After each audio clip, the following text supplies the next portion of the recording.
Something gamer move. Fuck. Hey, hi ho, and howdy everyone. My name is Shannon L. Shook, and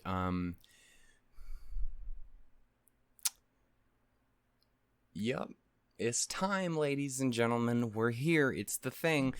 So a couple things I want to run down before we get started here. Number one, for those who are not in the know, which would be very strange because it's in the title and the thumbnail.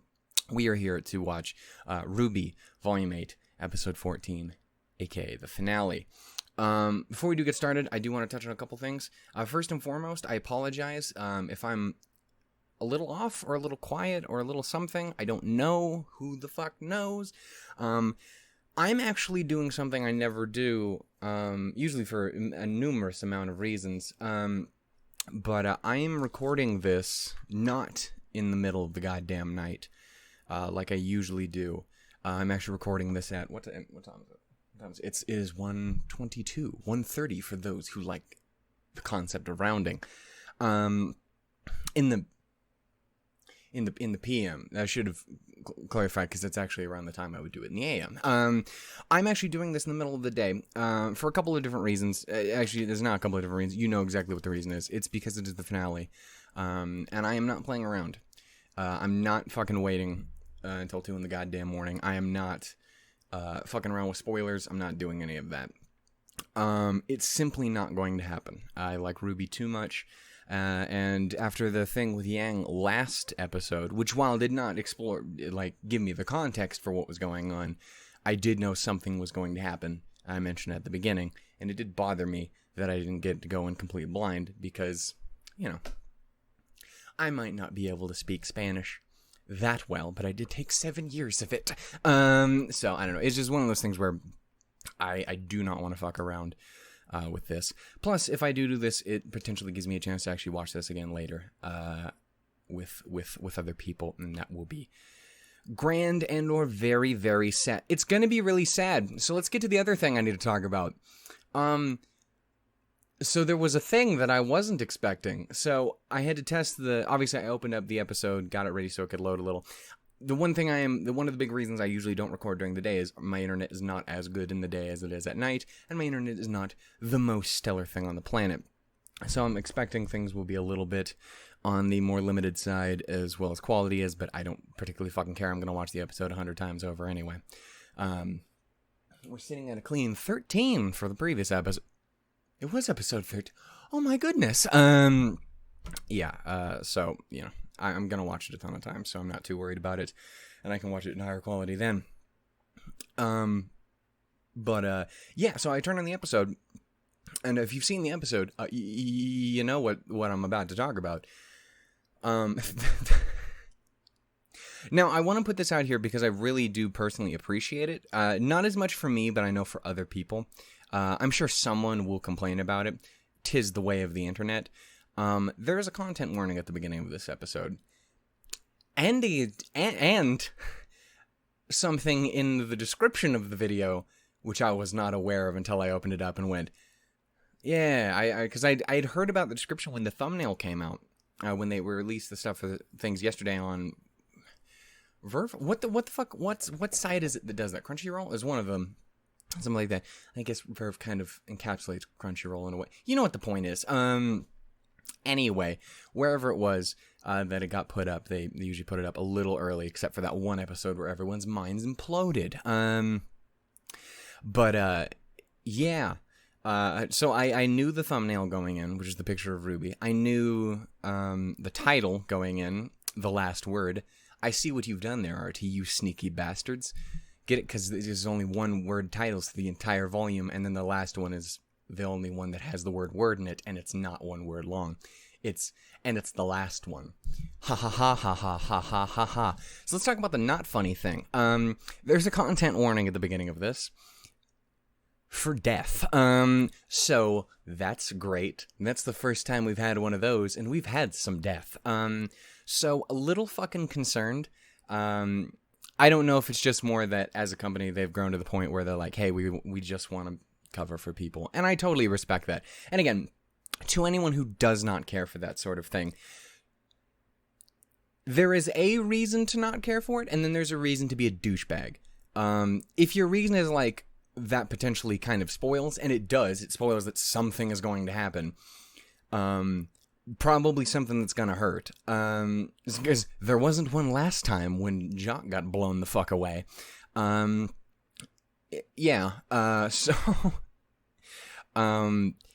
like, I don't know, it's one of those things where, if you're someone who's mad at it on the spoiler side, I can understand. I don't particularly get too mad at it.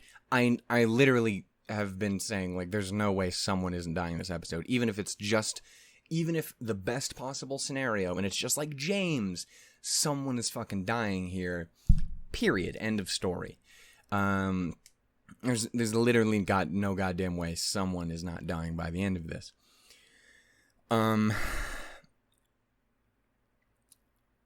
But I do understand that some people would be bothered by that. If your issue with it is anything else, like trigger warnings for fuck you in the neck, I don't care. You're a douchebag at that point. That you lose all sympathy for me. I spoil the fuck out of that, man. I don't care at that point.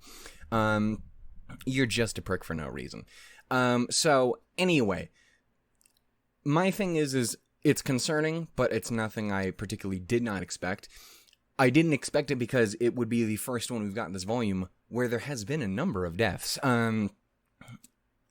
So it does raise concern that it could be in reference to someone that we very, very much like, whether that be Crow and Robin or Winter or Penny or fucking anyone from Juniper or Emerald or fucking goddamn Ruby. Probably not Ruby, but I don't know. It's Team Ruby, I meant specifically. I don't know. It's just one of those things where I don't know. But it's very, very concerning. Anyway, I just wanted to acknowledge it because I think it is important. It is a worthwhile topic to talk about. In the end, my big thing is I totally understand why they did it. I'm going to hide that from other people later because I know they won't care about it, but they might be bothered if it spoils them. So I'm gonna cover from later. Anyway, yeah, so we're gonna go ahead and check this out. The other thing I actually want to talk about in a similar topic is there's a suicide prevention warning in the description. Hotline link in the description. RT, what the fuck is gonna happen here, guys? It's a cartoon. It's not that serious, right? What the fuck's about to happen? It's only 23 minutes, and a decent chunk of it is gonna be credits. You can't kill everyone. Maybe they could, depending on how this ends. Actually, I don't know how this other world thing or time travel could shake out. Because if so, they could kill everyone, and we'd have to go back and fix it. Time heist style. I don't know. Like, it's just, again, we're dealing with an abundance of unknowns. Point is, yes, if you're ever having trouble, please reach out to people. As someone who's had a lot of trouble in the past, and funnily enough, again, wouldn't be here if not for RWBY, and I do mean in that way, which sounds silly if you don't know the context, but the context really, yeah. My point is, never be afraid to reach out and get help. Even if you just need someone to talk to, just need someone to hang out with. Fucking, I'm here. I have a Discord. Hang in. Come talk. Please. Like, I can't fix your problems. I can't. But I can be there. I can be a friend. I don't know. Point is, it's very, very concerning. Been scared for a while. I ended up putting up a community post expressing my feelings, and I think I talked about it in the previous episode. I am more scared for this final episode than I have been through any other point in RWBY. And if RWBY is my favorite show that I would be scared of, stands to reason it's the scariest thing I've ever experienced. As far as a horror thing goes, you know what I'm saying. My anxiety and concern is immeasurable, and my day is concerning. Point is, we're gonna go ahead and check it out. But I'm very, very worried. I'm not going to talk too much about what happened last episode because there's a 2.5 hour fucking long video on my channel talking about it. So we're not going to go ahead and do that, and I have no idea how long this is going to be. We're going to have to wait and see. Again, the episode I think is like 23 minutes long. Obviously, that will include credits, somewhere between 3 and 5, I would assume. So it'll probably be a normal-ish episode length. There's so much shit. I'm so worried. I don't know. I guess the only thing I want to say before we do get started is again a huge thank you to everyone who's joined me so far with the series and with this volume. Again, it is my favorite show, period. So being able to spend it with you guys has been an absolute fucking delight, and I would not trade it for anything. Yeah, I'm ready to have my day ruined. That's not true. That's a lie, but I'm going to because I don't want it to be ruined later too. Do I have anything else I want to drop before we get started? I guess no. I think we can pretty much go in here. Don't know how this is going to go. Don't know how I'm going to react to it, but we're going to be good. Hopefully the internet holds up well enough. Just in case it doesn't, I do apologize. Thankfully, we will be working with the other style that I have so we can figure it out and work it well enough. I want to make sure, is this going to, yeah, it's going to eat my whole screen. Of course it is. Whoosh. I shrunk the wrong one. Come over here. I can't, oh my goodness, golly gosh. I don't have like porn down here, do I? No. Can you imagine? I removed Grisaya from my fucking thing. It's still on my desktop, guys. Don't worry. We'll get there eventually. Or we won't. I don't know. I don't know. It's complicated. But there's a little me looking at a little me looking at a little me. Actually, I would be looking down here because that's how cameras work. Okay.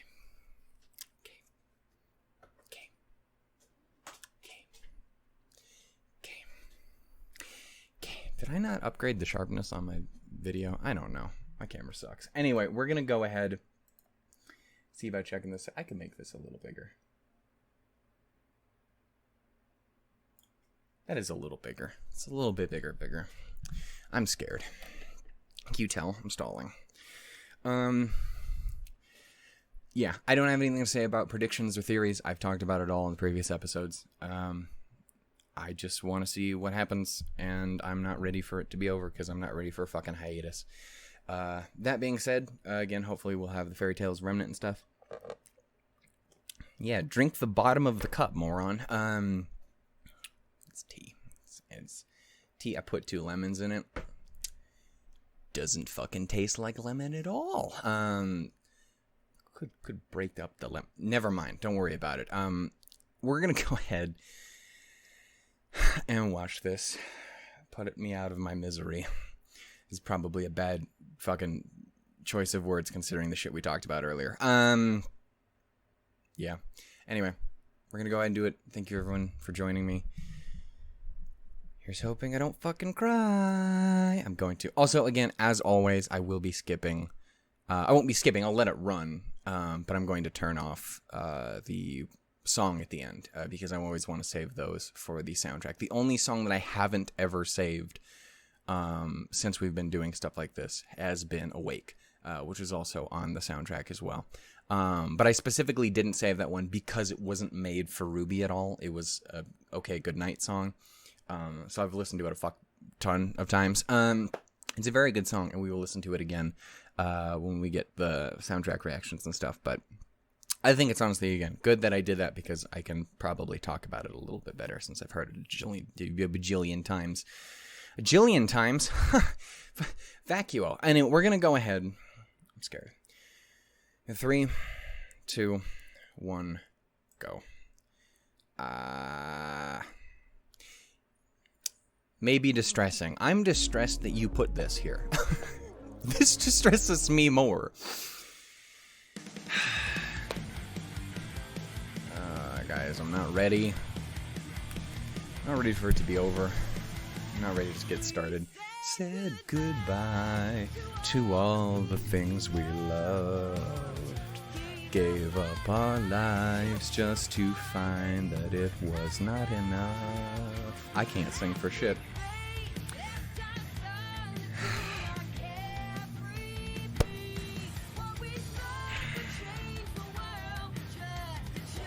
It's the last time I get to hear the song in a video until the soundtrack. It's a tragedy before our lives. Hope has no place here. Yeah, it's a great lyric. Also would like to point out that the description before that part is Sometimes it's worth it all to risk the fall. Some roses will never bloom. Some dreams will rot on the vine. Some lives will end much too soon. Some evil will never ever die. Some wars will not end in peace. Some heroes choose the wrong side. Sometimes it's worth it all to risk the fall and fight for every life. Fuck. Good luck, guys.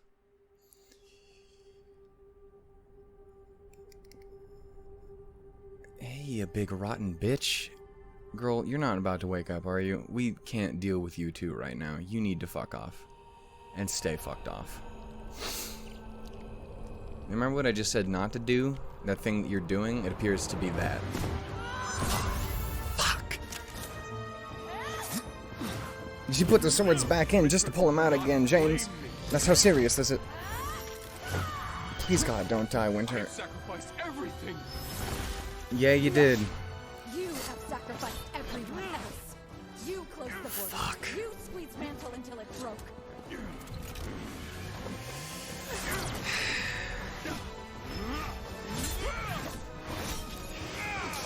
I have only done what's best for Remnant. And no God, one be careful. is grateful. Fucker, I hate him. Die, please. Planny, please be careful. We can't put you back together again. My fucking queen. Priority 1. Get them to safety, guys. Keep moving. All she's ever wanted is the maiden power. I can buy you all time. No, the fuck. Don't you dare. Jesus Christ. Cinder, please fuck off. Take yourself and fuck yourself off with yourself. I'm what you want. I want it all. Oh, shit.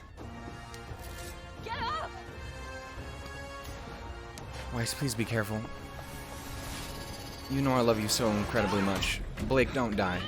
I know you're upset. I know you're upset. I'm upset. A mistake, Harriet. What happened to Clover? Shut up already! Bitch, if you do not fucking... Get out of the way! Fucking A. Here, please. A, Elm's here too. We're still evacuating in Mantle. Why can't you just let me do my job? The fuck... Because you're our friend. And we won't let you go through with this. Fuck yes. Also, that's so much incredible fucking symbol. Crow, please be careful. Crow, Jesus Christ, be careful.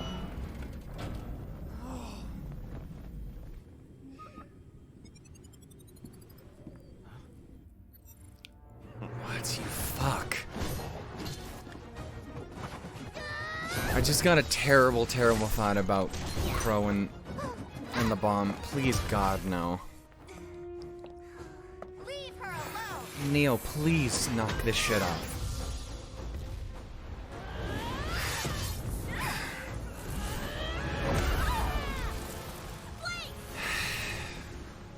Come on! We have to do this for Ye.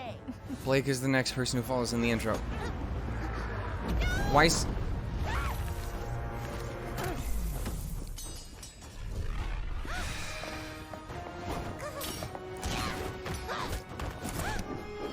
Damn, that thing looks heavy to wheel around. Do the whoosh. Fuck.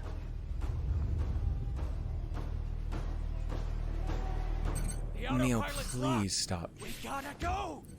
There's no time to make it out of the blast range. I've killed us all. I'm sorry.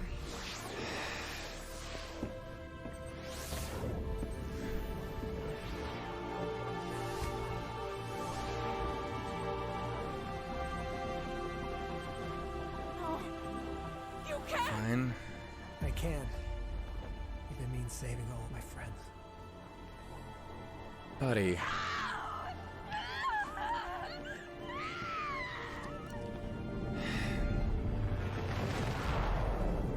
Fuck.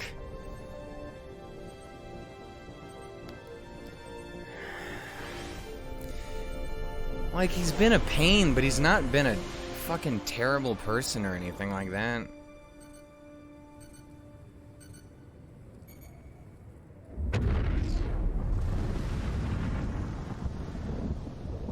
Fuck.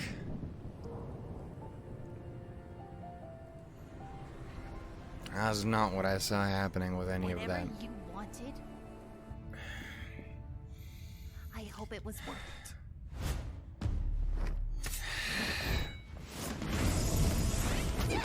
Oh, fuck.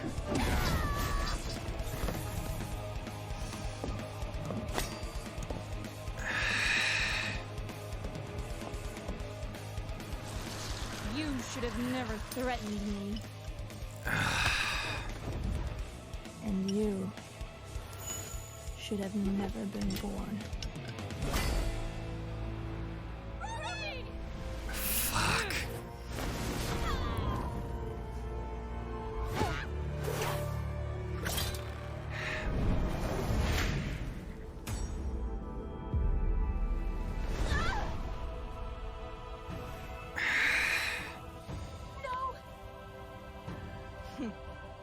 Definitely not gone, but fuck. Weiss, please God, be careful. Joanna, any huntsman that went through that gate, bring him here. You can't bring them back. You're about to lose. It figures that a schnee Oh, it's just would gonna do be our fucking friends Jean in, and Weiss. letting all her friends die. Jesus first. Christ, you two, be careful. Fuck you. You wouldn't know anything about friends. If I lose any one of these three, I'm... Kick her whole entire ass, Sean.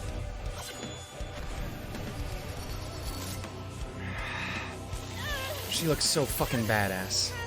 Oh, Salem. She's back. Yeah, she is.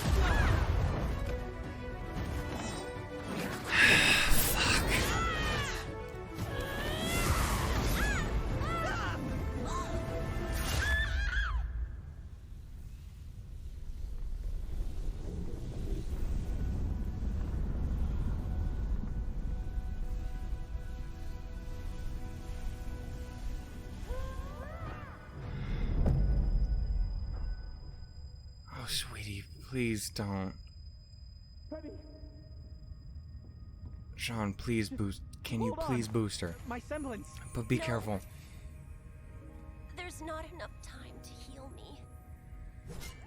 She can't get the staff and the power. But there is something you can do. No, I don't know where the others are, but Weiss will give us time. Let me choose this one thing. Trust me.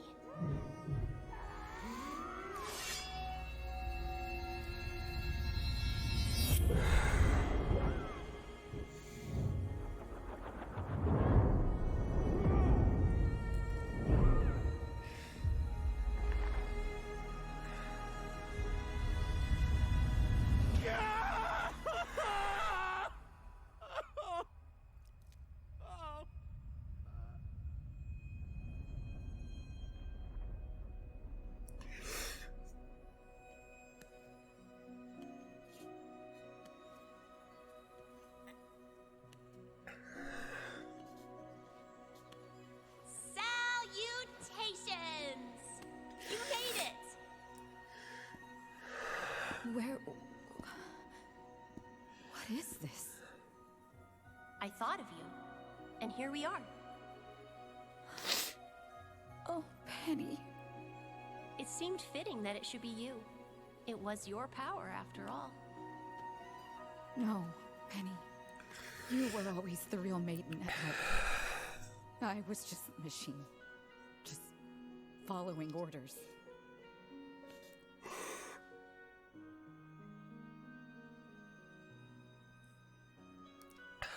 You're my friend.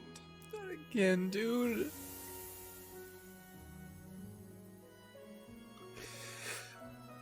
Thank you for trusting me with this. When you're gone, I won't be gone. I'll be part of you. good. I'm glad.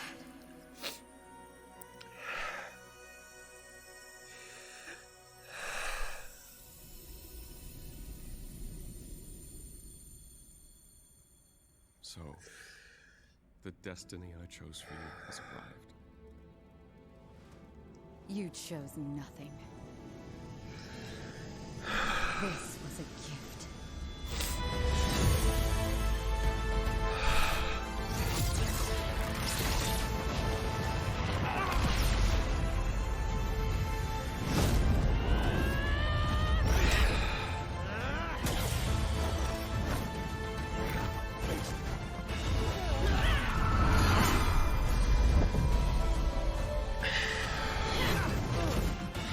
Where did it go? Right there, bitch.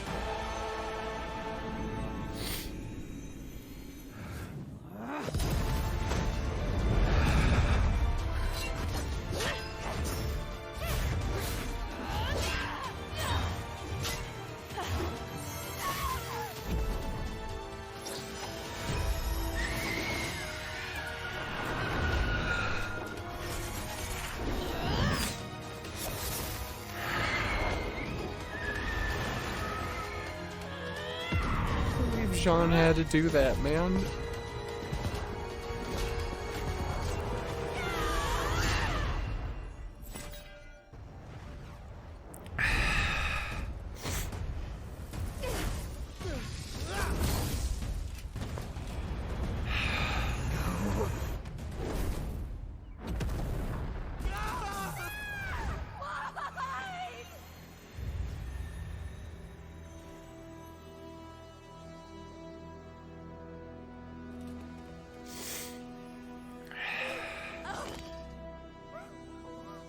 Gonna be okay, sweetie.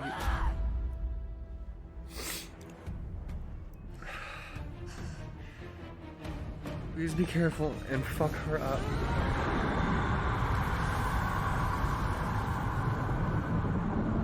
We need to go. Now. You are going to pay for everything you've done.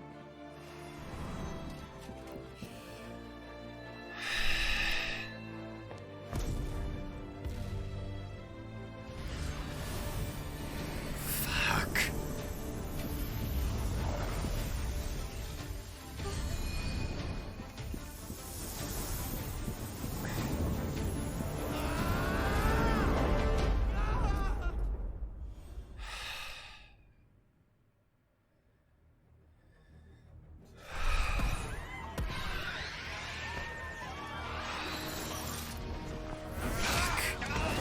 So it's Team Ruby and Jean are all fucking Penny, dude. I fucking knew it was gonna happen.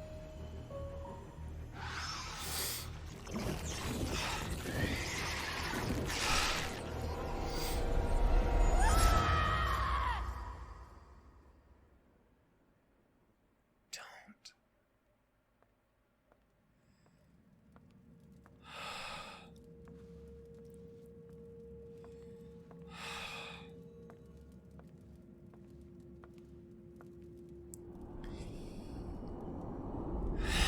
James. I failed you again, Master. They used the staff to save thousands. Before our allies fell, Neapolitan killed Ruby. And before Ruby and her teammates You fell, fucking coward. they used the lamp's final question. I couldn't stop them. I couldn't even stop the maiden from escaping without putting the relics in jeopardy. I'm sorry.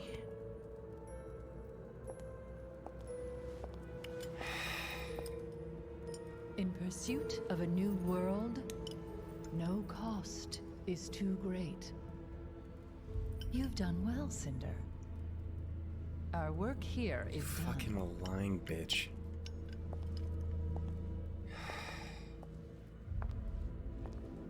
You said they used the staff. I assume you rid the world of their creation.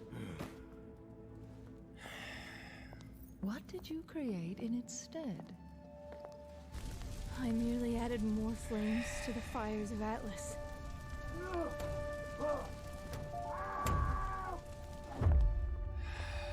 She just fucking killed Watts. That's what she did. And that's checkmate.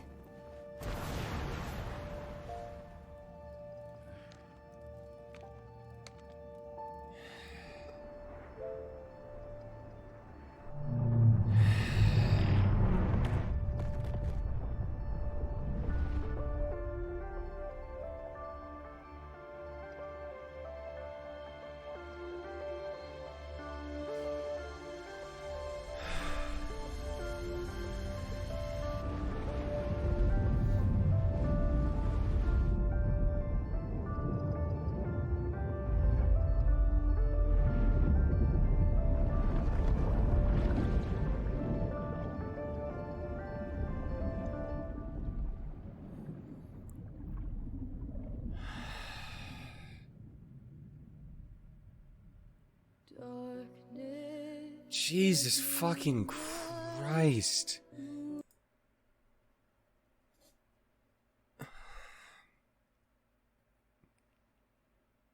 Fuck, that hurt.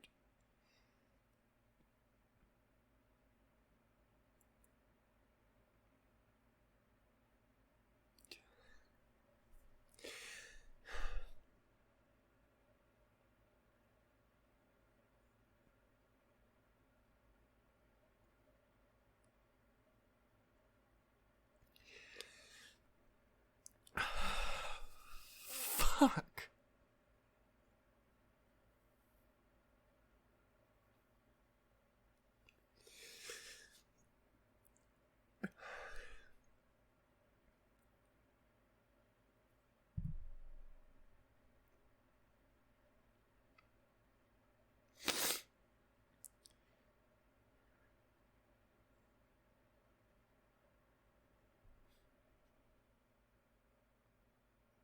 I'm not gonna be able to talk about this one until later, guys. At least not really. Not as much as I'd like to.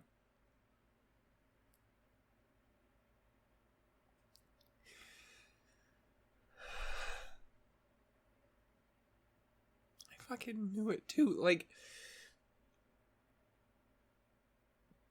what would hurt worse than losing Penny after she just got that? After she just finally got to be the real girl. She got out of everything. She fixed it.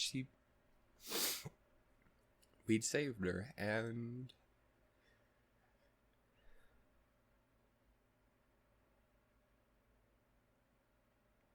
we couldn't in the end.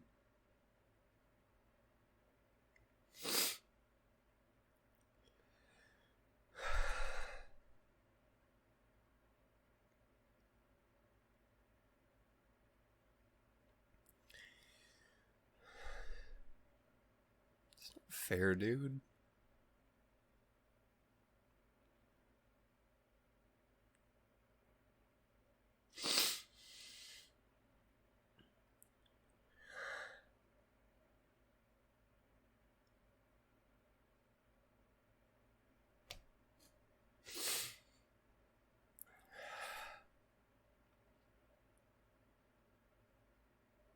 I can't. And fucking Jean had to do it. Like, they didn't have time. He had to fucking kill Penny.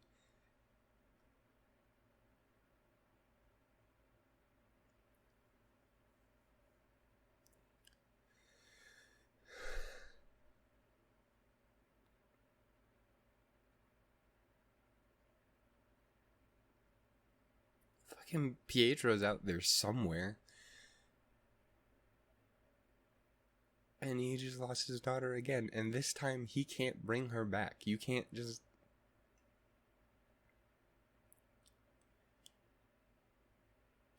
Even if he could do the same process again to make a mechanical Penny all over again, it wouldn't be Penny, would it? Like, before he had the core, he was able to keep her around because he could maintain her memories and shit like that. It doesn't exist anymore. It's just it.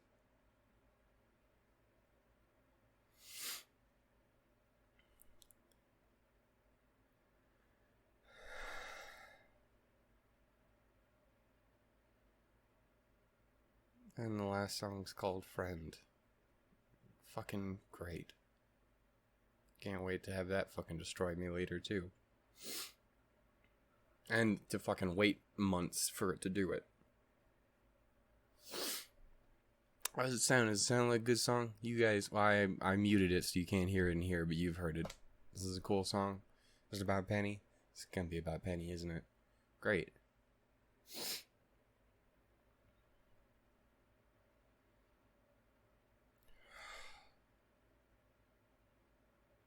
God, that fucking hurt. It does look like there's a little bit at the end. So I'm gonna... Are we getting to see where they all fell? And again, it's Team RWBY and...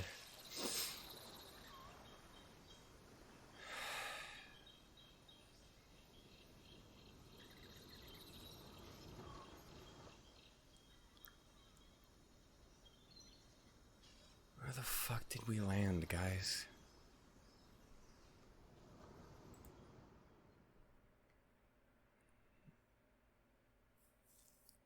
I'm thinking that Wonderland thing is correct, but I don't know what the fuck that means for us.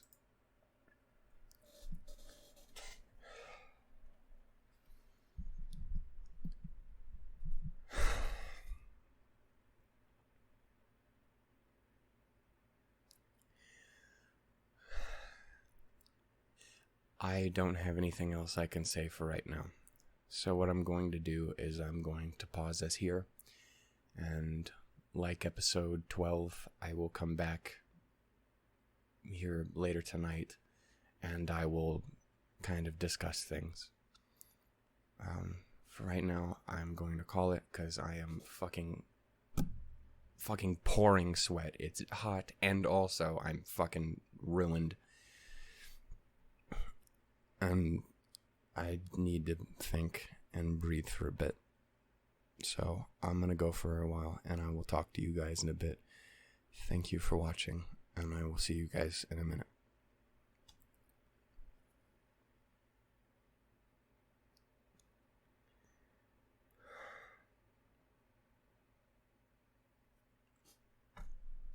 I knew it was going to hurt, but I didn't know it was going to hurt that bad.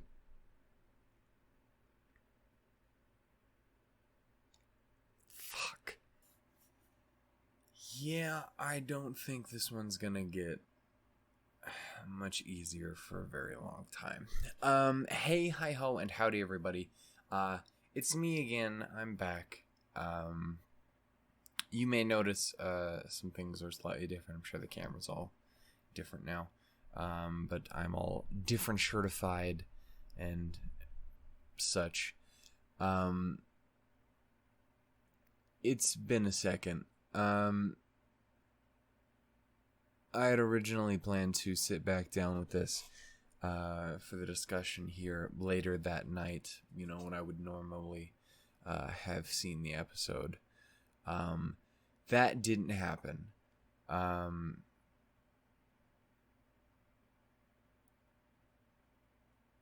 I pretty much kind of just cried for the next hour that after I'd finished the episode. And then I was okay, more or less, for a little bit, but just had that constant heaviness in my heart. And after a little while, couldn't really take it anymore trying to function as a normal human being, so basically just laid in bed, and that was it. I just kind of laid in bed for the rest of the day until I eventually fell asleep. And by that point, I had originally tried to wake up at normal time to come in and record here, and then that didn't work. I did not feel better. So it is a day later after that. I'm doing a lot better today, but fuck. Because that's basically the... Do you want me to sum up the entire rest of the video that you're about to watch? It's very easily summed up in a single word, and that word is indeed fuck. Yeah, so there's a lot to talk about, and also not a lot all at the same time, just because I don't know how much I'll actually focus on, but fuck. Volume 8, huh? It's been a fucking ride. Yeah, I have really... I want to express that my immense fucking sorrow is not in any way, shape, or form a negative review of the show by any means. Not like, it was so bad that I need it. No, it was extraordinarily well done. Volume 8 has been an absolute fucking journey through fiction and otherwise, with the breaks that we had to take for multiple different reasons, the fight through the year that was hell and hasn't necessarily stopped being hell just because the number changed. Like, it's been a very, very difficult year, and, you know,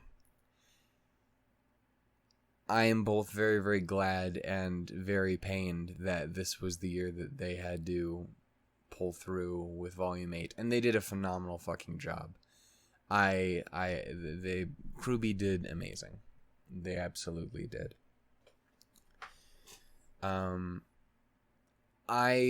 It's obviously still very early, and recency bias is totally a thing, but I don't think I'm crazy in saying that Volume 8, I do believe, is the best volume of the show.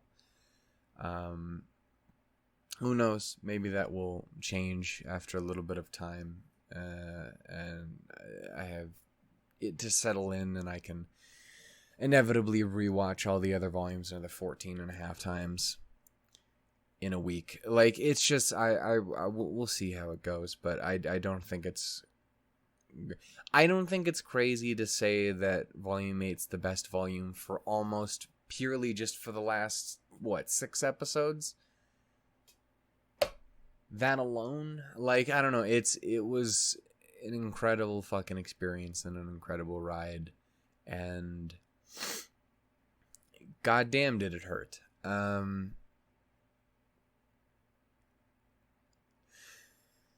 So yeah, I'm gonna actually try and walk through some of the stuff that happened in this episode. I don't know how well that's gonna go. Obviously, in the end, there is one thing most of all that I'm gonna want to talk about.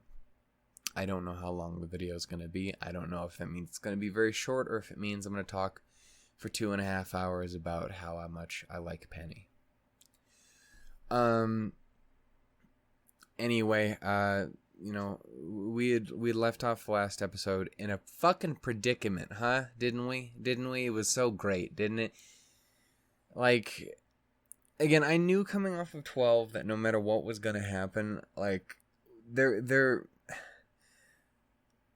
12 was such an unexpected detour into positivity, and 11 to an extent, even with the Penny asking someone to kill her line, which that aged like fucking milk, didn't it?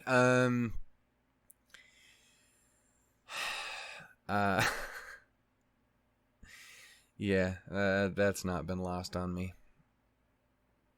Should have been a bit of a warning, huh? Anyway,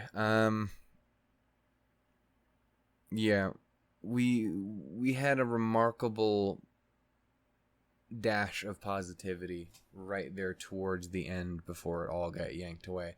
It is funny to think about that the last positive thing that we had happen basically was that one time that one dude smashed John in the head with a fucking rock. Like, that was the last fun thing. That was the last happy thing that we had. I mean, at least the winter thing is triumphant, and there's small positives to take away with Penny. Very small positives, but positives nonetheless. But fuck me, it's just such a fucking bummer. A lot of the episode is fighting, so I can't talk too much about all of that time. Well, I can talk about how it is kind of funny that one time that Weiss comes scooting in and clocks Neo the fuck out the goddamn way through that one portal at one time. Was that this episode or the fucking previous one? I don't remember. So much fucking shit happened.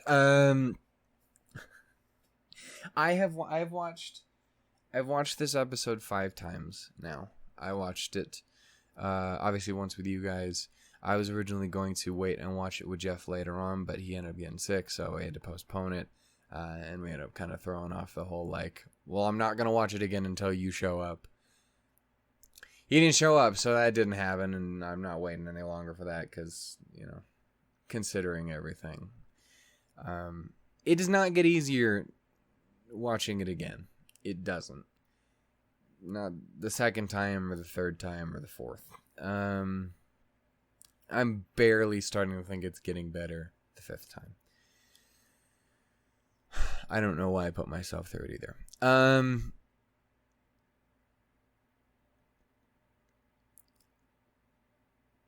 I'll talk about the RWBY. I'm sorry, this is a mess, guys. I don't know if there was ever going to be a way for me to properly talk through this. I will talk through where we leave off with everything in the end. Fuck it. I'm going to talk about the thing that I care about most, and the thing that I'm going to talk about most, and the thing that is, I think, I have the most to actually say. And that's Penny. RWBY's my favorite show of all time. It is a show that has been with me since it started. I have been there. I've been there since the Red trailer. I have been there since the show started. I remember Monty talking about it back in the day before it had ever come out. I remember catching him on the podcast, and I remember being very, very excited. Like, I wasn't a big anime guy, but I was excited. It was Rooster Teeth's fucking anime show, and that looked really cool and weird and fucky, and I like it. Like, I really love this show, and I go back and rewatch through it constantly. Like, again, I make the joke about the, like, 14 times this week, but I do. I watch this show.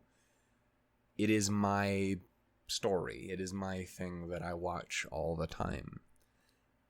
It holds an incredibly special place in my heart. The reason I bring it up is because Penny is kind of an interesting case. I have, again, watched 1 through 3 so many times now. In volumes 1 through 3. And it's really funny looking back on Penny in that. I say funny, but I know it's interesting looking back on Penny now from back then, and the way I still view it now.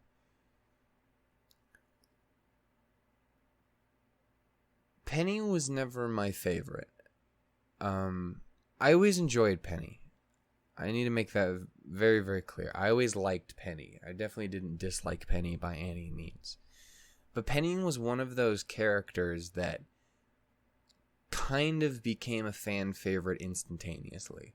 Like, she immediately shows up, and she is this wonderful ball of fucking weird and adorable and incredibly badass.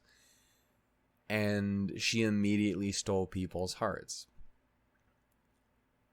everyone very, very, very quickly fell in love with that fucking character. She was never my favorite, though. The amount of times I will hear someone who finally gets to Volume 3 and watches her demise there, and you hear, like, she was my favorite character, or something like she was my second favorite character. The other favorite always, of course, then being Pyrrha, because, of course it is, because RT knew that. That was on purpose. Also, same.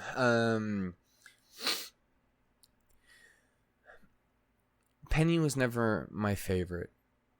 It wasn't my second favorite, or my third, or my fourth, or even my fifth, or my sixth. I just enjoyed that character. I enjoyed it every time she showed up. I had a good time. But that was kind of where it began and ended. I think back to that moment when we do lose her for the first time. When we lose her in Volume 3. I remember how I reacted to it, because it was obviously very strong at the time, and sadly, again, none of this for me was around back then.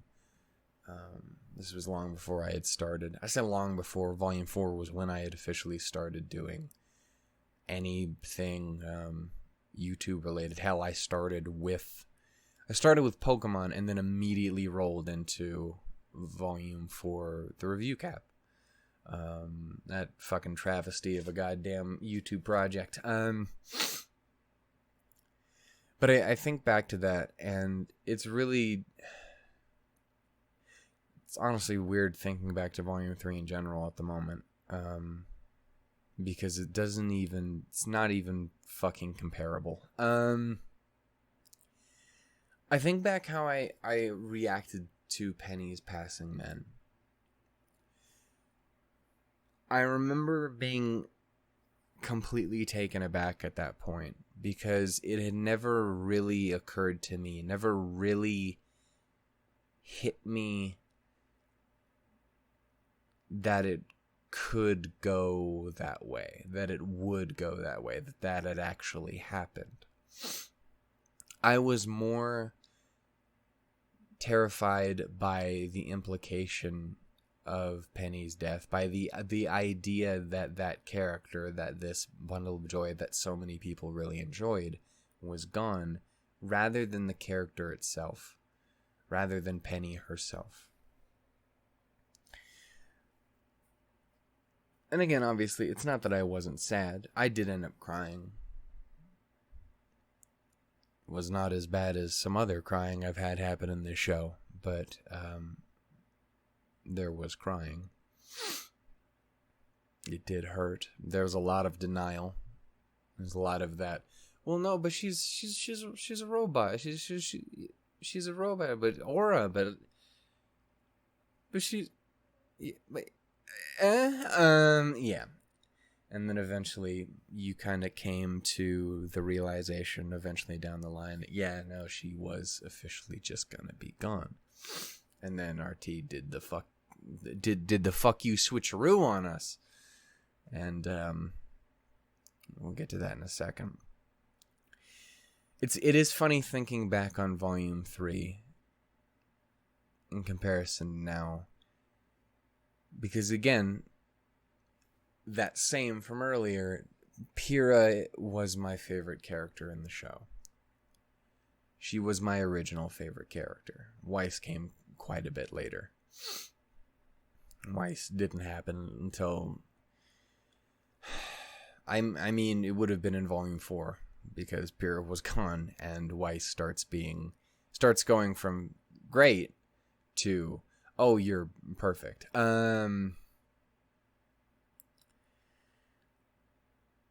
It's interesting thinking back to that, because even Pyrrha, my reaction was kind of stunned silence. I've talked about it before, but it wasn't until, I remember it very vividly, it wasn't until Crow drops the line, "She's gone," that it had ever hit me, really sunk in and hit me, that Pyrrha was gone, that my favorite character was gone. And then I had started to cry.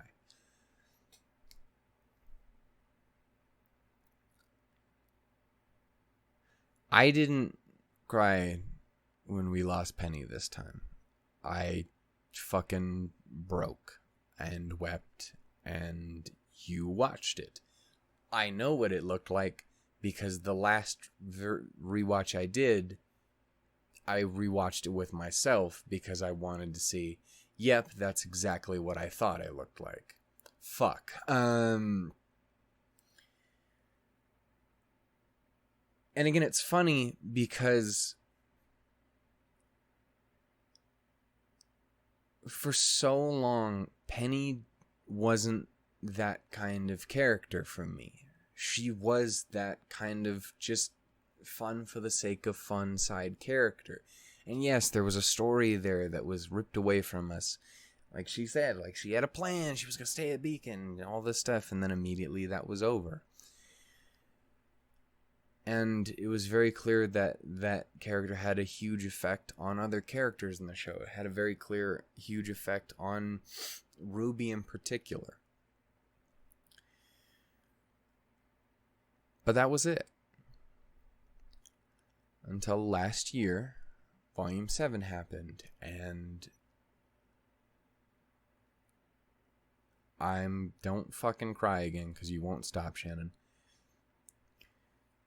Volume 7 happened, and we got to that towards the end of that first episode, and lo and fucking behold, who the hell shows up shooting green beams from the sky like the cutest sweet bean there ever was, but Penny.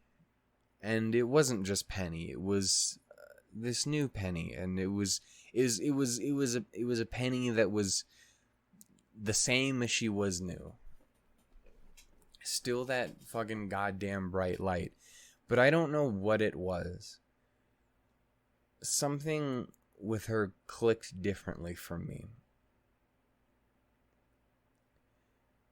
And it never really clicked back to that old Penny. It didn't really click for me again just how important it was. How important she was. Until a bit later. But something was different, and I couldn't necessarily tell you what it was. Obviously there were things that were different. She looked different. She was a little older sounding. She was a little older.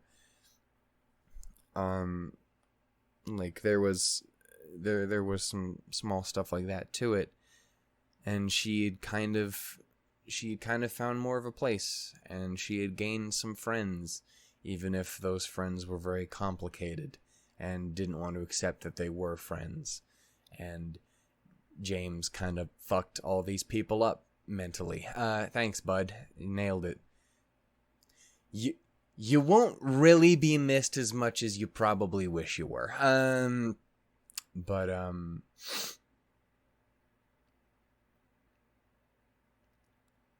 Something was different, and I couldn't have necessarily told you what it was right away. We then, of course, got to have a few more moments with her. I say a few more. She was fairly prevalent in Volume 7. She got a lot of time to be utterly adorable and sweet. So that was what she was. She was that same old Penny, but with just a dash of something else, and I couldn't tell you exactly what it was. You get more moments with her throughout Volume 7 of her just being incredibly sweet. You get her congratulations when she shows up. It'll be just like Beacon again. You get you get her hanging out with RWBY and them growing to be friends. You get them on their journey to deliver supplies to Amity. You get her inevitable fucking first time where they start to try and fuck with Penny again, and you get furious because Watts can't just stop being a prick for 7 seconds. And they frame her, and you see the Protector of Mantle, this person that we finally got back again, start to get fucking picked apart again, and it hurts. it hurts more in that moment than some of this shit in Volume 3 did. And for me personally, anyway, again, the whole point of this is I have an interesting relationship with this character. And I still think back to just her face as she's standing in that alleyway. This girl that you can tell in any other situation that wasn't her own, she would be crying, but she can't. She can't. It was something that I noticed early on, and to the best of my memory, never gets changed or never gets turned around and I'd look like a fool, because sometimes that happens.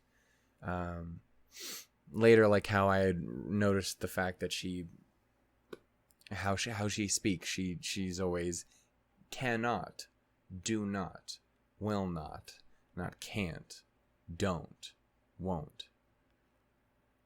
Another thing I noticed fairly early on in Volume 7, it was you never really got to tell in Volume 1 through 3 because she was never really in a cryy mood, but she never cries as Robot Penny. To the best of my memories, at no point does she ever cry. She tries, like when Freya dies, she tries to cry. Like when, again, she gets framed, she tries to cry, but she can't. She just doesn't have that built in her. Which Pietro is both a small, nice thing, but also really sad, too. Because it makes her less human, but also, like, no one wants to watch another person cry. That hurts and it's suffering. But also, it's difficult. Pietro, I don't know. There was no way to win this, is basically what I'm saying to you. But anyway, you watched her go through that, and you had to watch her suffer through it, and you had to watch her slowly kind of feel even more secluded from the world as people start to turn on her and hate her because of what Watson Tyrion did. And you feel that. Like, again, you feel when Ruby asks her, hey, have you made much in the way of friends since we've been gone? And while she does have a lot of people around her, while she does consider the Aesops and Winter and Ironwood her friend, like, she doesn't really have friends as much as she would like. They're colleagues in their eyes. Like, it sucks and it hurts watching her feel that. It hurts so much more than anything in Volume 1 through 3. Again, there was just something there that made me care differently. She felt so much more human and real. And then, of course, we got to learn about her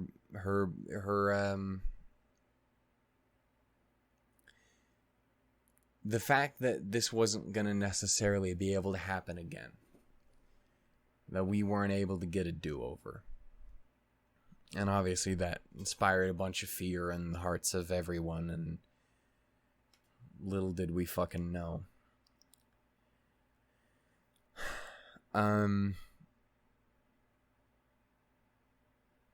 we got to learn how much Pietro literally put his heart and soul into his daughter. And, you know, there's something really, really beautiful about that. And you fall in love with Penny a little bit more. And then you see Winter start to fall to a place that we don't want her to fall to. Along with James, who has fallen to a place we don't want him to fall to. But they do. And you see Penny kind of fight back against that. You see Penny try and keep Winter afloat. You see Penny try and push towards something better for them. For her friend, for someone she cares about very, very dearly, and someone who you can tell does care about her too, but can't push herself to fix her problem. Can't push herself to do what's right because she was trained not to.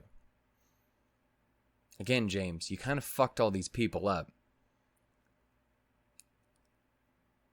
You were always kind of a dick. And again, you fall in love with Penny a little bit more because it becomes very, very clear to you that she isn't the robot in that room. And it's not to say, and I don't mean to say, I have a problem with authority.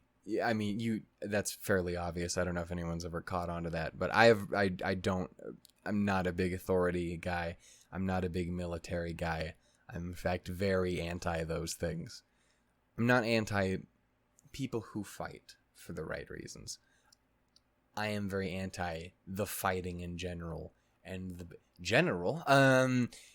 and generals, like shit like that. It's not my thing. I'm very not big on that.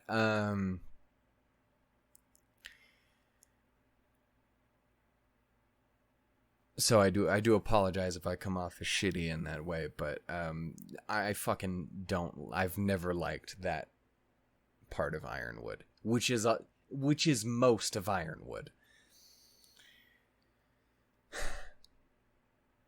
I've never liked that follow orders, just get in line, do your thing shit. I've never been a fan of that. I always found that to be kind of gross. Watching as it be made very, very clear that the robot in the room is the one who isn't the robot, is the real person, is this emotionally vibrant, wonderful fucking being. And then having that confirmed in a very beautiful, symbolic way. When it isn't Winter who gets the Winter Maiden powers, but it's Penny. Freya gives them to her. And she takes them. And she accepts them. And that power accepts her back. It doesn't matter that she's a machine. It doesn't matter that she was Pietro's aura. It doesn't matter. All that matters is that Penny is a real girl. Period. You are what you are. You're not what the rest of the world makes you be. I know that a lot of people put a lot of stock in Penny as kind of, is allegory the right word? I don't know. I don't know what the fucking word allegory actually means. I'm a moron. I know a lot of people put stock in Penny as kind of a metaphor or a good storytelling experience for people who are trans and stuff like that. Obviously, I don't have that same exact connection, but I do definitely see that. I can definitely understand why people feel that way. And I totally get it and get behind it. I was going to go on a tangent, and then it just sounded like me sucking my own dick. So we're not going to get... It was like, that. Yeah, it reminds me of a story that I kind of wanted to try and do something similar. It's not exactly the same. It wasn't a robot girl. It was an alien. Don't worry about it. It's not the same thing. It's not the... It's not the point. It'll never happen. My dreams will die sad and alone. Point is, I always kind of gotten that as well. I don't have the same connection to that as other people will have, but yes, I get it, and I think it's very, very cool. I think it's very, very cool, and I think it's almost especially appropriate that you have that alongside the first canonically, very openly, trans character in the show. I think that kind of fits very well to have those two characters prominently kind of feature back to back. Not that they particularly interact too terribly much, but I think that's very cool, and I don't know if it was necessarily on purpose, but RT's pretty fucking cool. They like to surprise me, so it might have been. The point I do try and make either way is that moment is profoundly beautiful. seeing Cinders pissed off, arrogant, shitty ass, fucking throwing down, beating on Winter, and just turning around as that snowflake falls by, and you see Penny.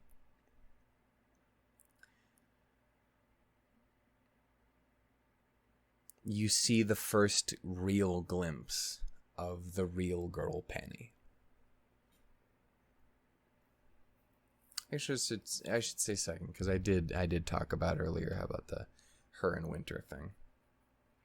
Just another step on the road to real girl Penny.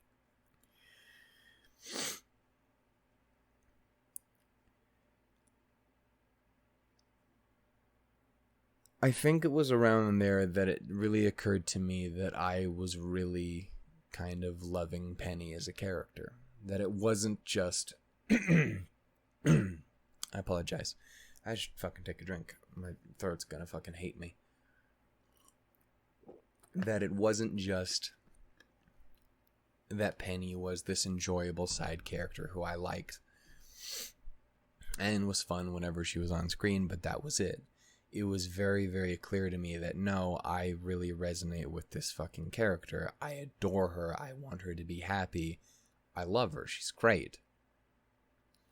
We'll get to the I eventually want to marry her down the line. Don't get me wrong. It comes of it. It's always there with some female. It's always gonna happen eventually. And then some of them are dudes too. It's great. It's oh god. Oh anime.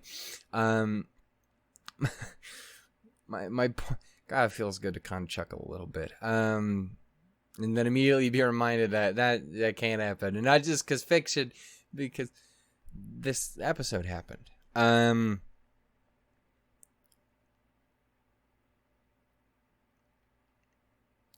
Watching her story unfold has been amazing. Penny's story has been easily, without question, my second favorite in the entire show. Just following Weiss's, obviously, and very, very, not very far trailed behind. It's still very close because this is another great set of stories, but you know, Blake and Yang's journey together.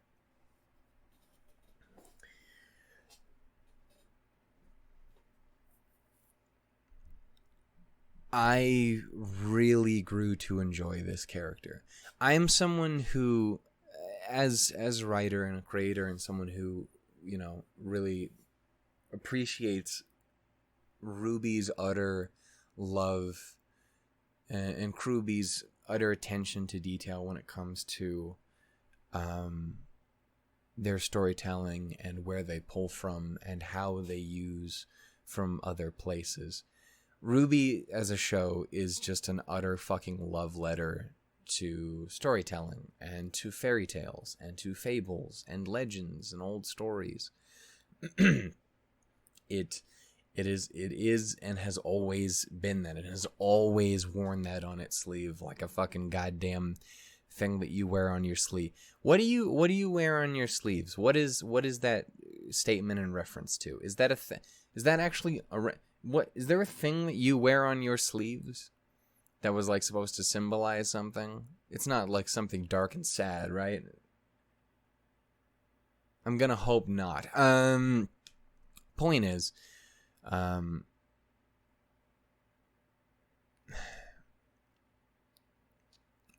as a show has always been that. And while I was never absolutely in love with Penny for a while, I always adored her influence in Pinocchio. Again, I'm someone who really puts stock in and really, really appreciates this aspect of RWBY as a writer, as someone who also absolutely loves storytelling and the stories of old and loves seeing how they're used, seeing how they're flipped on their heads, seeing how they're brought to life. It's one of my favorite aspects of the show. It's the reason why Big Metal Shoe went from just hearing the show and going, this is going to be my least favorite song on the soundtrack. Like, what even is it? To, oh no, this is actually phenomenal and I love everything about it. it still had some immense competition for wild shit. Nevermore still exists, but you know what I'm saying. I really, really appreciate that side of RWBY. It's one of my favorite aspects of it. The idea of taking characters, themes, stories from elsewhere in fiction and updating them and turning them on their heads and putting them together and blending them and playing with cliches, using cliches. That's why RWBY is so fucking cliched right out the gate.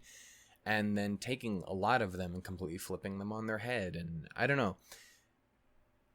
Like again, just to kind of pull back to Weiss again. Weiss is the most cliched, shitty, bitch, racist, obnoxious character you've ever seen in your life. But she isn't always that. And there's a reason why she's that. And she stops being that. And she becomes the most beautiful light in the goddamn universe. Just a pure ray of sunshine, joy, and happiness. Don't get me started. We will talk about how fucking perfect she is in this episode. Fucking Cinder, you ass. Goddamn. God, I love her so much. This was also the episode that made me jump her up to number 2. And we'll get to the person that had to jump from like number 25 to 7 on my list of favorite characters. And I still don't know if that's enough yet. So back to that character, Penny. Penny's story has been incredibly wonderful to me because, again, as someone who really, really appreciates that side of RWBY, and that's one of my favorite aspects of it, the justice they did to Penny, to Pinocchio, to this character and its story and its inspiration is immense. It is such a beautiful fucking story. And it was such a beautiful fucking story when it was just Volume 7. And then Volume 8 happened. And I got very sad. Like, from right out of the gate, it's just a fucking goddamn depression bomb. Like, the first interaction we have with Penny in the opening, or in Volume 8, and I do apologize. This is one of the areas where I haven't watched the show a bajillion times in a minute. Is the first like 7 episodes are gonna be a little on the fuzzier side, except for like Amity maybe. So I do apologize for that. Thankfully, I'm mostly just gonna be talking about Penny, so I think we'll be fine. But think back to the first episode, like the first and only things we really hear from Penny in that episode are basically just how she's willing to give herself up for everyone else. That didn't click with me until I started talking. Like, yeah. It's her being very, very, very pissed by what's going on, and her offering herself up to Salem so that she'll leave everyone else alone. Which we get basically of the same exact line here. It's just Cinder this time. It's like, hey, she's always wanted the maiden power. I can give her that, and maybe she'll let us go. Which again, I like. It's that. There's just that level of unbelievable naivete and sweetness and generosity and kindness in Penny that is unrivaled, dude. Like, I love so many characters from this show. I adore Weiss like you could not fucking believe. I appreciate RWBY as this amazing, light of hope. I love Yang and her constant dedication to protect the people she loves. Her fucking sister, who she adores more than anything in the goddamn world. Blake, who is her best friend, and hopefully here, sooner rather than later, something a little bit more than that. I don't know. I do kind of suspect that when they wake up there in the magical land of who the fuck knows, that those two are going to have a tearful reunion. Hopefully they don't have to spend all volume trying to find each other again because they ended up in different places or something. Who knows?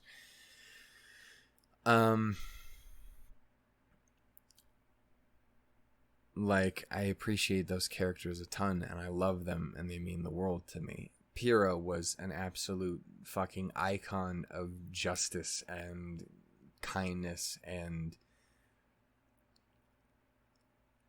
Jean is a phenomenal fucking character of growth and perseverance and dedication, and going from the lovability at Stuck in the Tree to a legitimate fucking hero who has had to do some horrible shit. That moment is so impossibly fucking excruciating, and that's every time when I really just crack, is when you see Cinder's face and she realizes when she hears Jean crying. Every time that happens, that's exactly the moment I go from kind of sad or a little bit tearful to I just break down. As you know, in that instant, Penny's gone.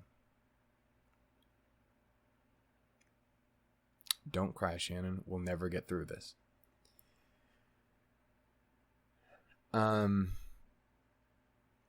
have always adored these characters, and Penny has absolutely, without a doubt, made herself among the best. She has just a whole other level of human to her. RWBY's characters are the reason I watch the show first and foremost. Obviously, there are other reasons behind it. I will always hold a special place in my heart for Monty. The dude is partially responsible for me still breathing on this earth. Like, he's incredibly important to me, and I want to see his story through. I want to see the story that his friends helped to make true. I want to see the thing that Miles and Carrie worked forever to make happen true. I want to see what, Lindsay and Barb and Kara and, Aaron put their blood, sweat, and tears into.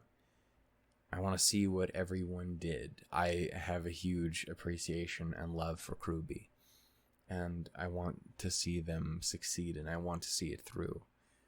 And that extends to Eddie and Kiersey, and that extends to everyone else who's joined, to all the bigger VAs who've joined over the years, to all the very smaller ones, from everyone from as prolific as Chris Sabat to as someone is relatively unknown as a crime as Valentine Stokes. Seriously, give this man more work. His voice is goddamn majestic. His artistic wiles. Anyway, it's fucking great.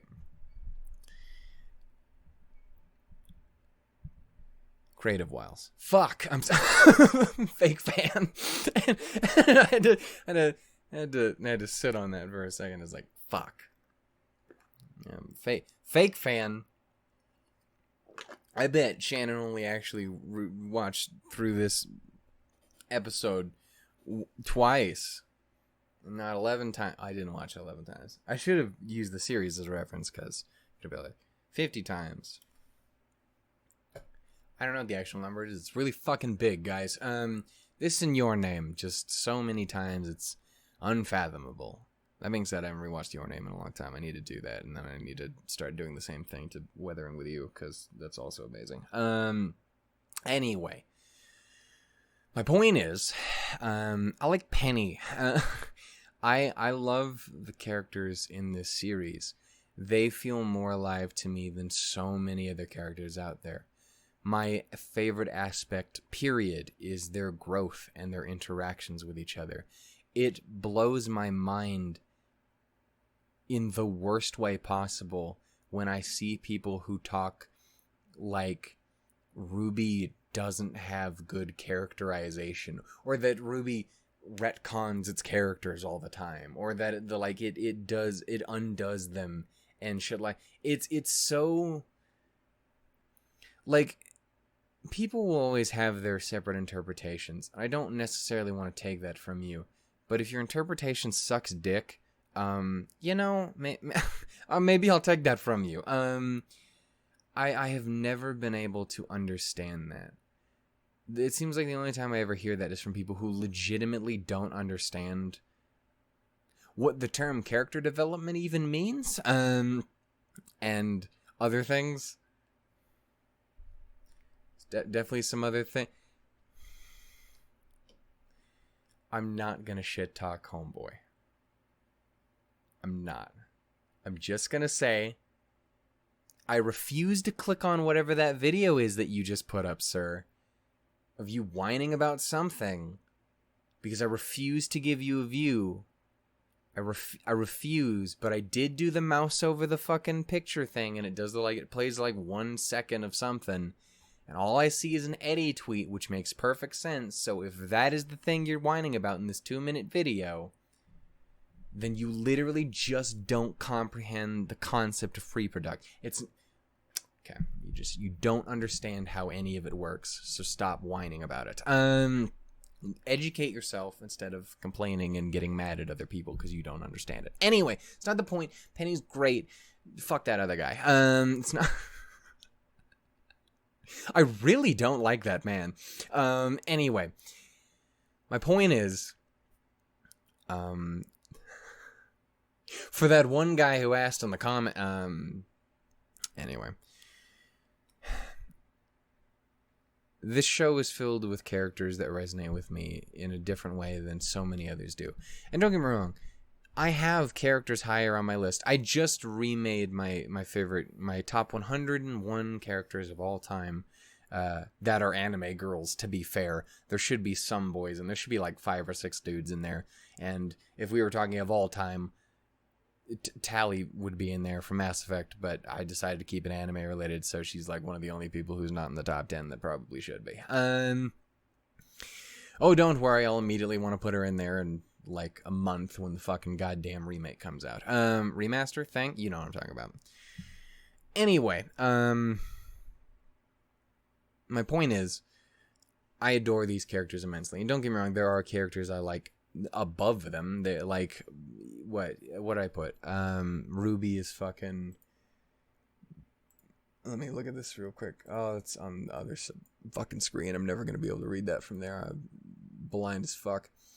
Yeah, I have Weiss as number 2. I have Penny, as of right now, is quick maths, dumbass. That's 10. So if you take 2 away, that's 8. Nailed it. Is 8. 9 because Mitra. Fuck. So Penny is 9. Ever just behind Maho and just ahead of Errori at the moment. RWBY is down a little ways, and then Yang's just a teeny bit ahead of her, and then Blake's down towards the bottom, and just behind her is Neo. It's not the point. You don't have the frame of reference. I'll post it, or I won't. I don't fucking know. I should have a place to post that somewhere. I want to do a video on it. I want to just do a whole video, which is going to be an hour. It's going to an hour, a 10-hour long video. But anyway, my point is, I adore these characters, and they won't always necessarily be my favorite characters, but they hit me in a way that so many others don't. As much as I love characters like fucking, who's her fuck? As much as I love a character like Fumino, she's amazing, she's wonderful, she's great. RWBY is a better character overall. I just think Fumino is cuter than fucking RWBY is. Like, I think... Don't get me wrong, Rem is great. I really like Rem. Rem was number 3 at one point for some reason. She's now like 19. It's not the point. Don't worry about it. Shut up. Anyway, my point is, like, I really like Rem, but Rem doesn't even kind of compare to Yang, really, like, as a character. Like, what does Rem do? No, Rem is amazing. But what does Rem actually do? Like, that's what I'm saying is, there are characters that I will like above them, but that doesn't inherently mean they are worse characters or anything like that. And Penny became something very, very special. And I think the best way to sum it up, her journey over the course of these 2 volumes, in a way, the reason she hits me so differently than she ever did before, and so differently than so many characters ever will, is exactly how you think I would sum it up, is she's a real girl. Watching Penny's journey has been extraordinary, because that's what that is arguably the biggest character arc of these 2 volumes, and one of the single biggest of the show is Penny becoming Penny, in every sense of that word.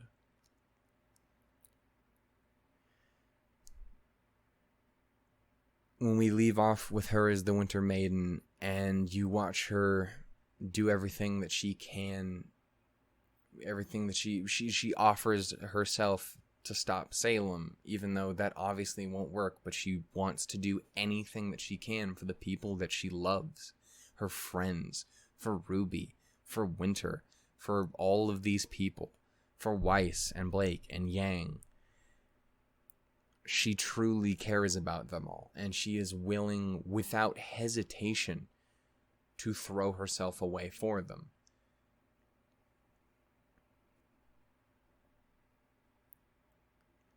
She's made that very, very clear. She does everything that she can to try and stay behind with them. During Strings and Amity, she's constantly trying to be like, hey, I want to go and help my friends. They need someone like me. I can help them. I am the most badass bitch in town. I can do this. And the very sad thing is, both her and Pietro were right.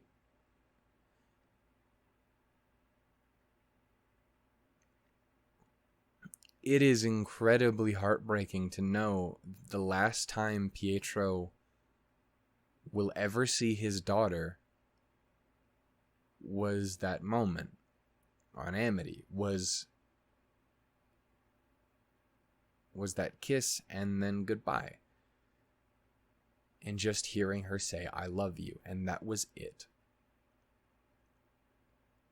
He never got to see her be a real girl. He never got to see her like that.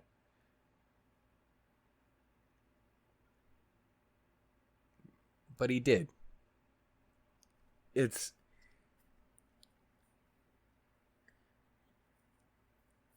I had to sum up Penny with one other word, it would be bittersweet. Her entire story is constantly her getting kicked down at every single opportunity. Her entire story is her constantly being held back by the limitations around her. This body that she doesn't want to have. The people, the lack of friends, these people who refuse to accept her and themselves together the way she wishes they could. James just generally being a shithead. But she is still that fucking radiant ball of sunshine and joy and love and care and wholesomeness. And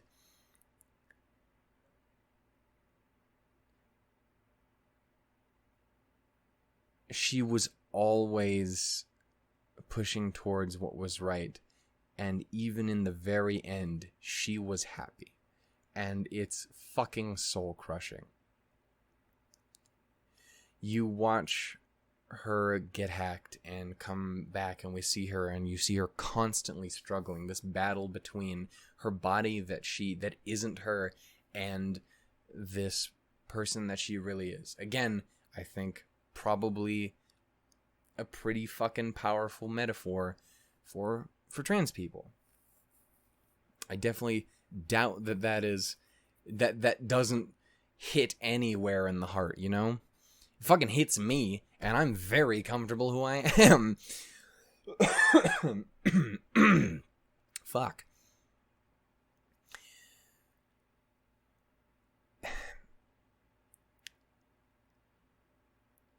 watching her go through it is suffering. Watching her fucking beg Ruby to kill her. Fuck. Oh my god, I'm sorry, guys. Did my voice literally just die? Okay, we're okay. Jesus Christ, are we? Because that's good. We can't do that the whole time. That's going to be terrible. I'm not necessarily done talking. We might be here for another hour and a half.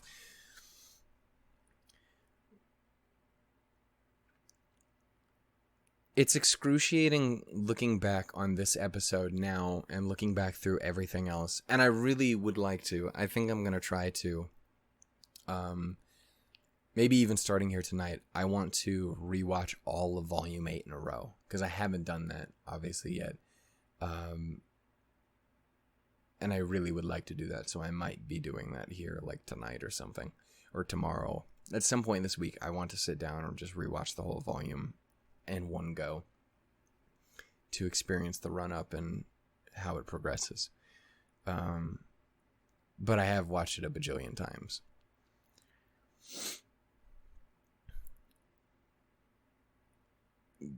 Looking on this episode, looking back to the constant moments of foreshadowing and telegraphed pain and telegraphed positivity as well. I won't ignore that, but everything that built up to this moment, and that built up to her becoming a real girl, that built up to her becoming who she was in the end. It was an extraordinary breath of fresh air and positivity when Team RWBY pulled through and managed to cheat the system like absolute fucking wizards, like absolute legends, fairy tale characters like none other, pull through, make that fucking magical item your bitch, and then immediately get fucked by it later because you fucked up one wording. I'm sorry, Weiss. I love you so much, but god damn it, you had to be more careful. I know I would have fucked it up too. I would have fucked it up so much worse than that, but I'm just saying. It was something very, very special, and it felt like such a huge, beautiful continuation of that story again. This story of this girl becoming a real girl. It's so fucking beautiful getting to see Penny have normal knees, for a fun way to put it. The way they've used her in general, her humanity has been beautiful. Again, like I never considered the idea that they used to trick Ambrosius. Never once did I had considered that in a million years, and it's fucking beautiful and genius, and I love it. I never once. Well, that's not true.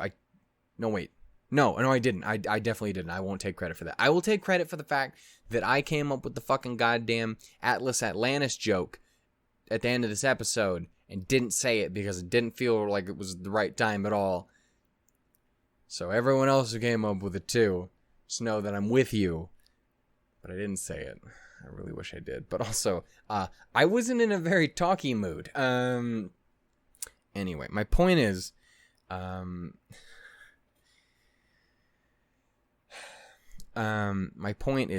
never considered Jean boosting Penny's aura. Like these little things boosting her humanity. You know, tricking Ambrosius by just getting rid of all the parts and leaving behind her. Of course, you'd have her.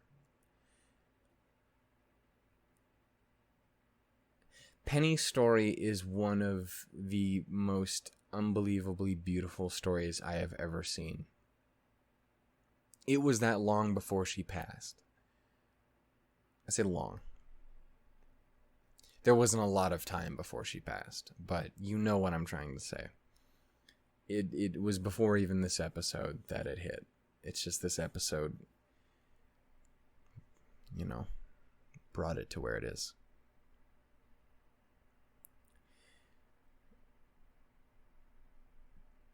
Penny didn't start as one of my favorite characters of all time, but she definitely sure as shit became one. I completely fell in love with this character, and the part that hurts the worst is I didn't fully realize it until it was too late. Again, before the volume had started, I had already kind of committed, like, yeah, she's like top 30, something like that. And I got to watch her progress through this volume and suffer, and I wanted to die the whole time, you know, it was that. And then we finally got to episode 12, and you got to see her, you got to see the real her. Penny as she always really was. And she jumped up in my heart again.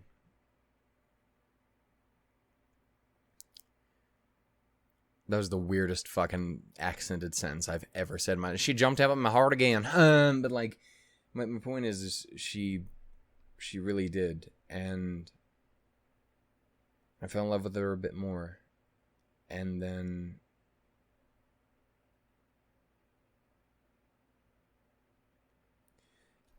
right to the end, she was always there for her friends. She was always willing to just put it all away for them.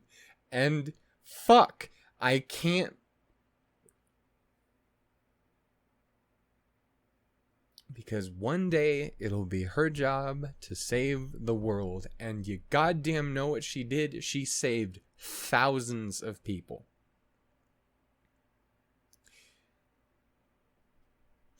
She very possibly saved Weiss's life, if nothing else, of the main group. If she hadn't done something, I have no doubt, even if Cinder hadn't thrown, like, Cinder might not have thrown her off. And Jean, too. Easily could have just fucking killed Jean or Weiss. Period. Winter absolutely would have lost to Ironwood if she didn't have the power to just smite him immediately and then fucking take off. Her aura had broken. She was shut the fuck down.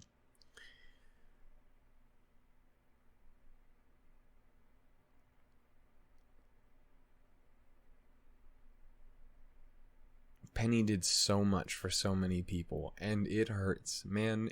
God, it hurts.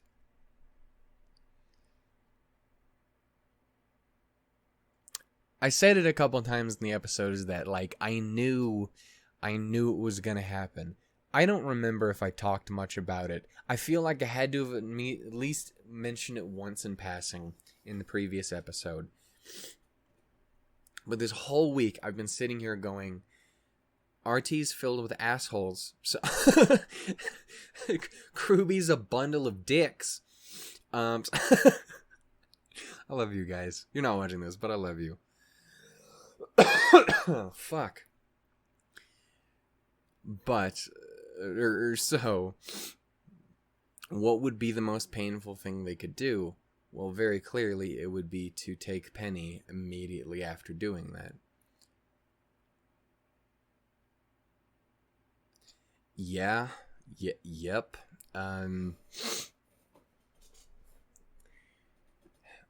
But knowing that didn't make it easier. Knowing that was a real possibility, knowing that was pretty fucking likely even, didn't make it easier. And I think, again, it comes down to you don't always know what you have until it's gone. There was, while you knew it was a huge possibility, or at least I did, I know there's plenty of people who were very much of the mind like, there's absolutely no way they'll do that because they just did this. Forgetting that that's literally not how it works. It's not how RWBY has ever worked. It's kind of one of the incredibly interesting, compelling things about RWBY is it doesn't fuck around with fairy tale endings. It doesn't. It didn't with Pyrrha. It didn't with Pyrrha for a reason. Fucking lumbar support. Obnoxious ass. Like,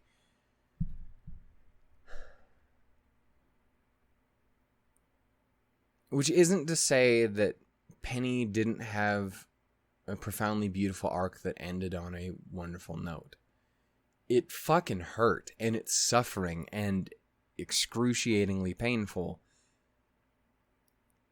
But it was beautiful. Again, if I had to sum it up in one word, it's bittersweet. Even in that moment when she's sitting there or lying there on the ground. Also, whoever, RWBY, you guys, I don't know if you heard me a second ago when I called you guys a bag of dicks, but y'all is a bag of dicks. Said a bundle. I'm upgraded to a bag. But going from, like, you have Penny, who's clearly been wounded, to back to Jean, to back to Penny again, and she's just fucking drained and bleeding profusely, and it's just like, oh, okay, y'all are assholes. At least if you'd had that at first, it wouldn't be as, like, you'd be prepared for it the second time. It hits me like a fucking ton of bricks when I see it every time you transition to her looking that much more fucked up so quickly. Fuck me. It's fucking me up. Better be all that's fucking me up. I swear to God. I don't know. She was always wonderful straight to the end. She always, like, again, she was willing to offer herself up to Salem. She was immediately willing to offer herself up to Cinder. Too bad Cinder is a fucking douche canoe. But she was willing to do it. And she knew that there wasn't going to be enough time. That as badass as Weiss is, she wasn't going to be able to do that forever. And if she couldn't, then what was Jean going to do? So she basically had the choice. Is like, hey, you can stop this now.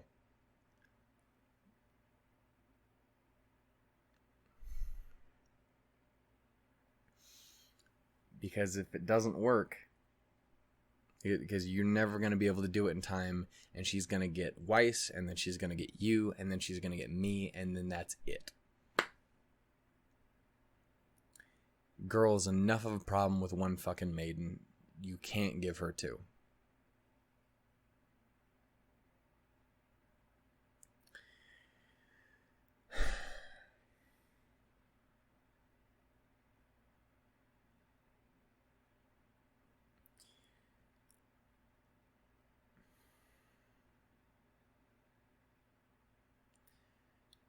Making Jean go through that, though, is...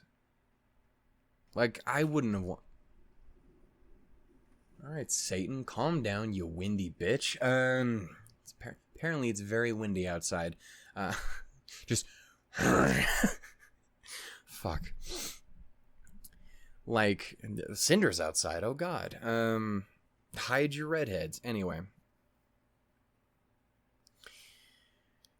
There was no one having to do that would have been positive. There's no one having to do that would have been peaceful or okay.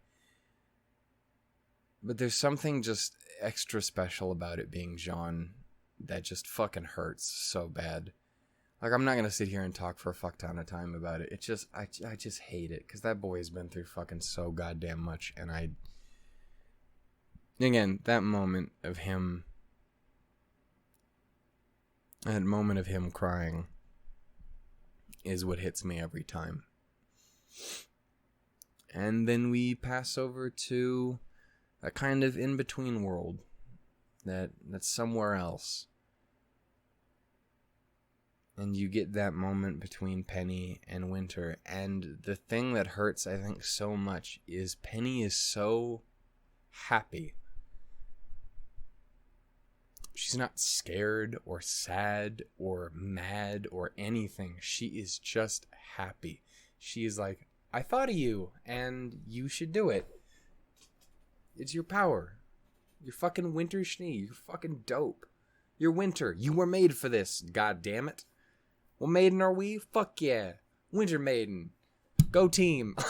Like, she's a treasure. You just see her sitting there doing her little fucking rock back and forth. I'm not a foot guy, but it made me a foot guy. No, it's, again, I'm trying not to jump into the bit where I was like, Remember when I said I would totally marry Penny? I totally meant it. Fuck. I did mean it. I did meant it. I don't know. I swear I haven't been coughing all day. This is definitely because I'm talking and all fucked up, not because I'm dying. You fuck with me. Like 2 fucking weeks away from... Don't you fuck with me. Anyway. I don't know. It was profoundly bittersweet, and it is excruciating knowing that that character isn't going to be around anymore. Because I completely and utterly fell in love with that character. I completely and utterly fell in love with Penny. And it hurts so bad knowing that she is gone. But it inspires so many positive feelings knowing that she did everything in her power to do the right thing and protect her friends. And in the end, even through all of that, through all of the pain that she has gone through getting forgetting her friends, forgetting her body, she wasn't sad or mad or angry or anything. She was happy. Because she got to have all those things. It wasn't about losing them, it was about getting them.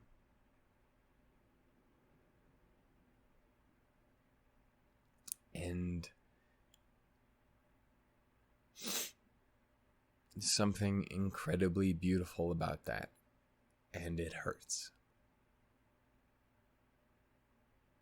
Penny has one of my absolute favorite stories for not just all of RWBY, but for any piece of media.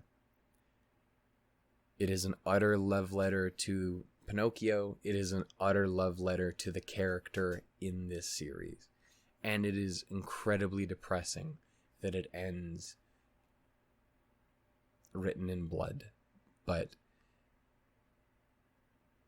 there's something incredibly beautiful about it too. It doesn't make it easier. It hurts 1,000 times worse than anything else in the show ever has. And it's crazy to think about. It's crazy that when I think of Volume 3 and I think of this, it doesn't even compare. When I lost Penny, I went, oh, fuck. And maybe I teared up a little bit.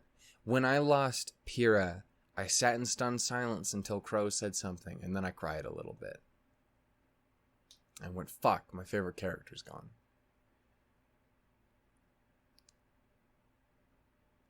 I didn't have that with Penny.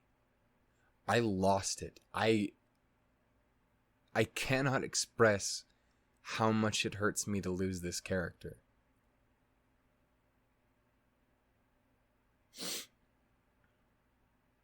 I knew when they put the warning at the beginning and the fucking suicide prevention hotline number and shit in the description, that very clearly something bad was going to happen, and it was definitely not going to be just a villain who got it.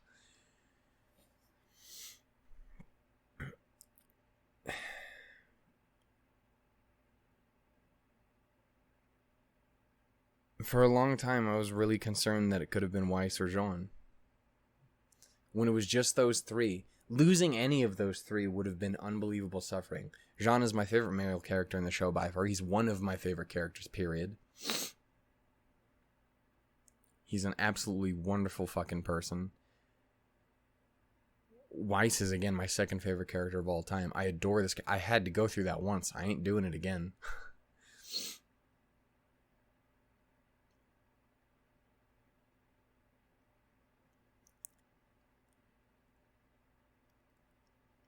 I just didn't realize Penny would hurt as bad as it did. I didn't realize how much I loved that character.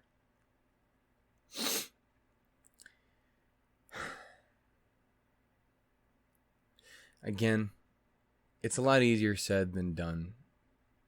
But I do want to look at the positives in it. I want to look at her happiness. I want to look at her joy. I want to look at her wondrous story of becoming who she always was. That's what I want to focus on.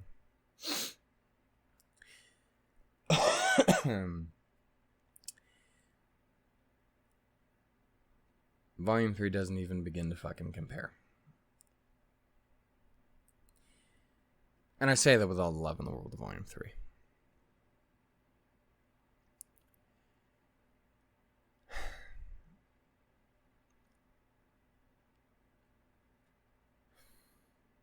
I'm just really sad to see her go. But hey, it's not all bad. Yes, it is. I can't pretend. Yes, it is. There are things I do want to note, and I think it's worth noting along with the RWBY side of things, is we don't know where this other place is. We don't know what this wonderland, if you will, is. We just know it's somewhere not on Remnant. Could be anywhere. Could be where the gods are. Could be just a world between worlds. Hell, it could be the fucking afterlife, because we know that exists. And that is something I do want to point on, is in RWBY, there is a canonical afterlife. We know for a fact it exists because Ozma was there. He's like, yeah, I want to go back. Go chill, kick it with the fucking girl, man. Yeah. Fucking lay on the beach.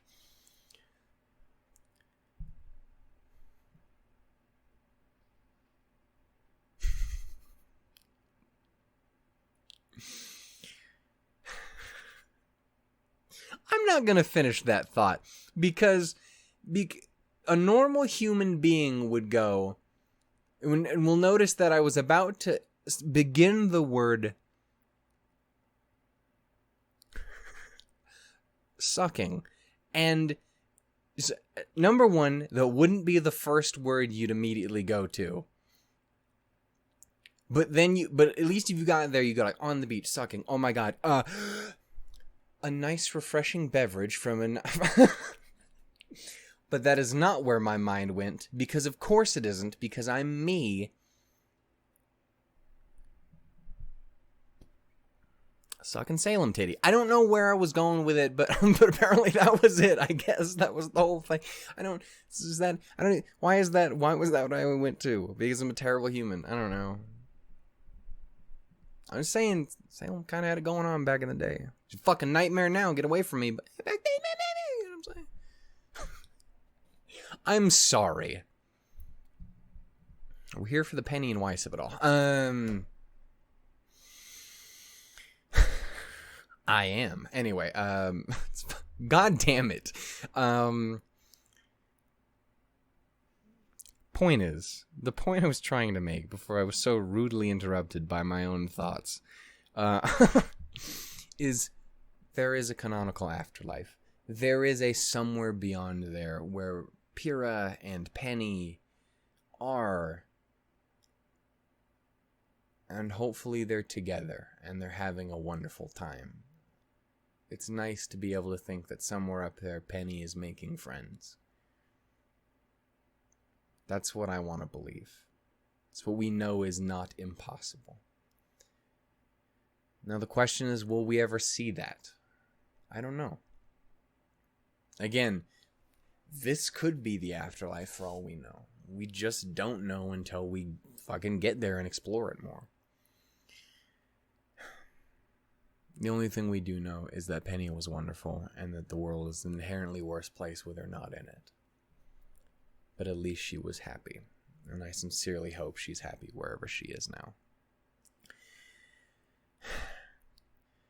So about all the other stuff that happened in this episode. We've talked for an hour and 20 minutes on Penny. That's about what I expected. Surprised I didn't get an extra 10 minutes in there. I was hoping for it, but we ran out of stuff. It could just be like, I want to boop her nose. It's adorable. It is very adorable. God, I'm not ready for whatever Pietro has to deal with that. And I don't want to know what he'll try to do. I don't want to think about any of that. I don't know if he would try. I don't know if he could. I don't know if he's physically capable of even doing that. Like, I don't know. No matter what happens, all I know is that fucking hurt. Speaking of things that hurt, I bet you Watts is feeling pretty shit right now, huh? Yeah, so that's the other thing about Volume 8, huh? That's the biggest fucking death count we've had in the entire show. More people died in this volume than I think named characters have died in the entire rest of the show. I would like to count them out now. Because I noticed this when I was in the Cinders and Adams. I was like, I was freaking the fuck out and talking through everything with everyone and fucking trying to cope. But then I basically ended my conversation with, hey, this is what I do every time. I just want to shout out all the VAs because I'm a VA and I love shouting out VAs. I love them. So I did. But instead I was like, this time I don't want to give it to a specific performance. Not that they aren't deserving any. Like, fucking Elizabeth in particular went ape shit this fucking episode. But I just wanted to be like, hey, this time I want to just kind of send off all the people who aren't around anymore. It's not to say that those VAs are incapable of doing other performances in the show. Like, Jen, for example, even after Pyrrha passed, still voiced like Lisa Lavender in small roles here, and Pyrrha's mom and shit like that. I do hope we get to see her again someday.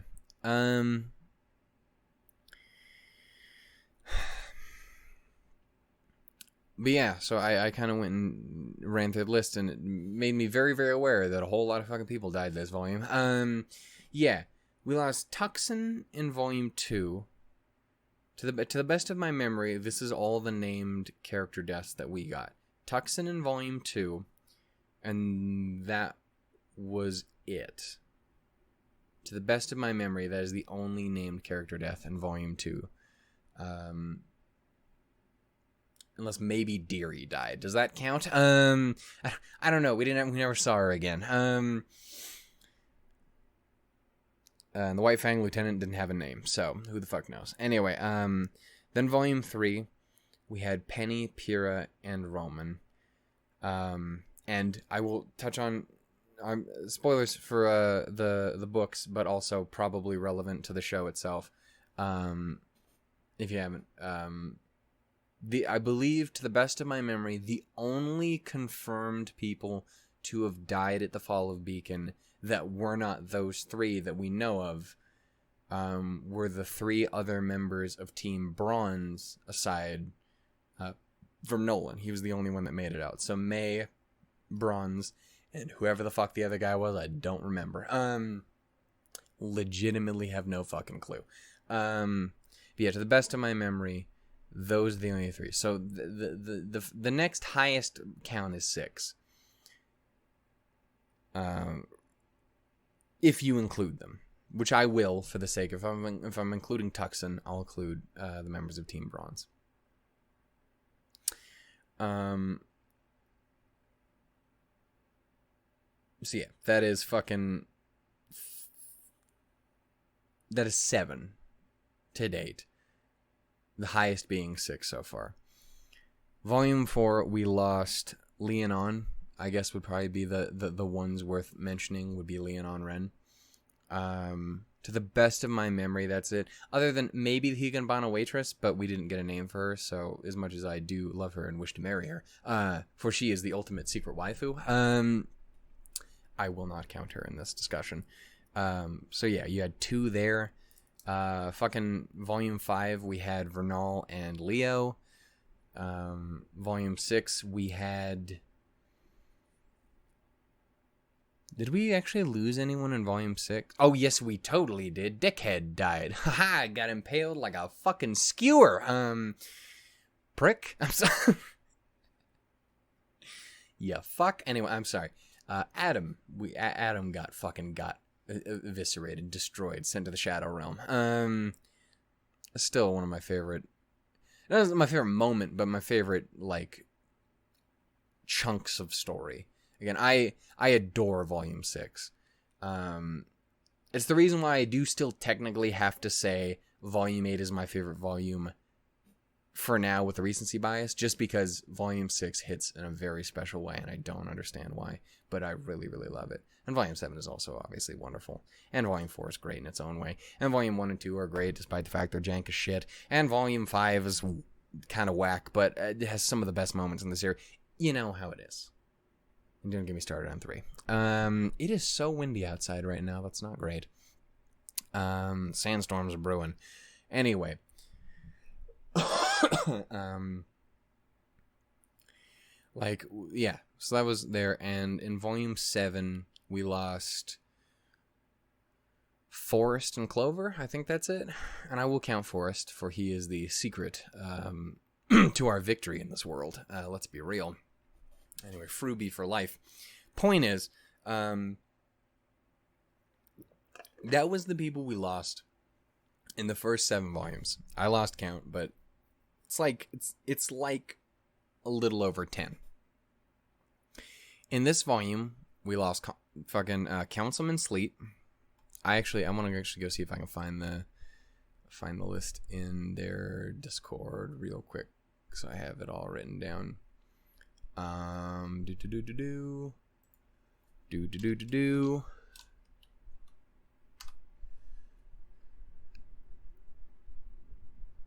Hey, that was easy. I'm the only one talking about VAs out here. Yeah, so to the best of my knowledge, the body count for Volume 8 is Councilman Sleet. Congressman, oh my.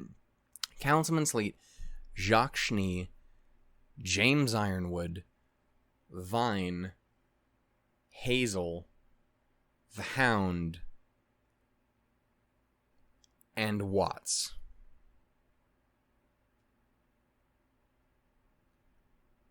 And I don't know whether or not we can count Funky or not.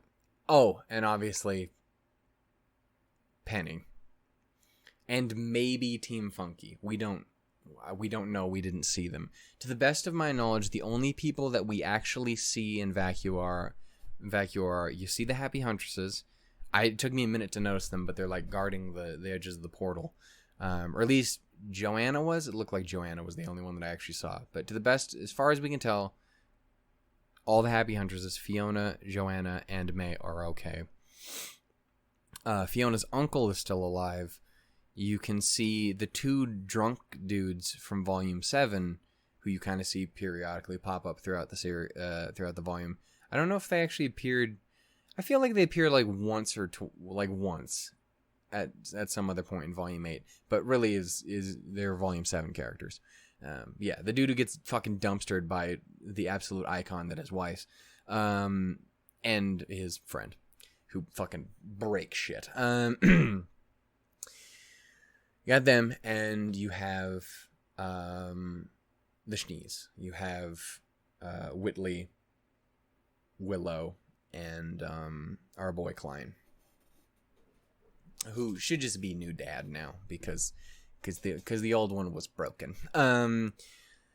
Did I call Jacques Schnee, or did I just call him Jacques? Because I've made it very clear we're exclusively calling him Jacques Gillet. He will never be Jacques Schnee again. Not that many people will be around saying his name. Anyway, point is, we lost a lot of fucking people. And obviously there are a few there that we cannot be technically for certain are gone. But Jesus Christ, you have to be pushing it. The whole no body, no death thing gets really fucking blown out of proportion sometimes, guys. Like, the only one I will really give it to is Watts. Purely because Watts has a semblance that we don't know what it is. When I say he has a semblance, I mean he has the potential to have a semblance. He himself does not have a semblance. For those who are not in the in the know, he never unlocked a semblance because he never felt he needed to, because he's like, I'm a fucking genius. I don't goddamn need to use superpowers. I'm fucking great. And people a lot of times unlock their semblances through extremely stressful situations. What is more stressful than being burned alive few things, and then drowned, by the way. Burned, death by smoke inhalation, and or crushed by the weight of a sea and drowned. I'm pretty fucking sure Watts is dead, guys. That being said, it's not impossible that he could survive. James, on the other hand, James is done. James was wounded, had no aura, was in the vault, which I remind you is at the bottom of fucking Atlas, which is funnily enough where when it hit and exploded. I don't remember if you saw that, but it went and crumpled like tissue paper. He's fucking dead, guys. Which is also why, even if Watts didn't die for the other 4 things that killed him, that still happened too.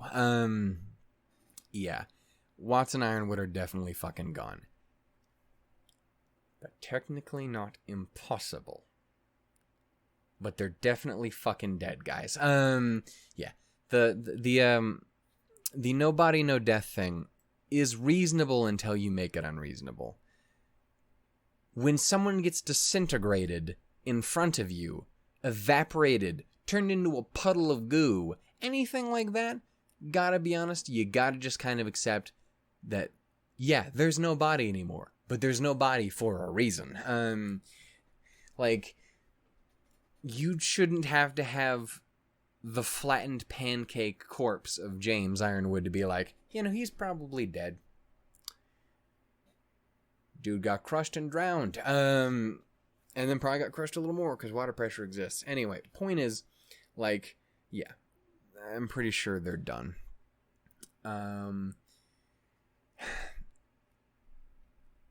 It was really crazy. I'm legitimately surprised with as mouthy as some people are in the community. I'm surprised more people don't seem to be bothered by James going out.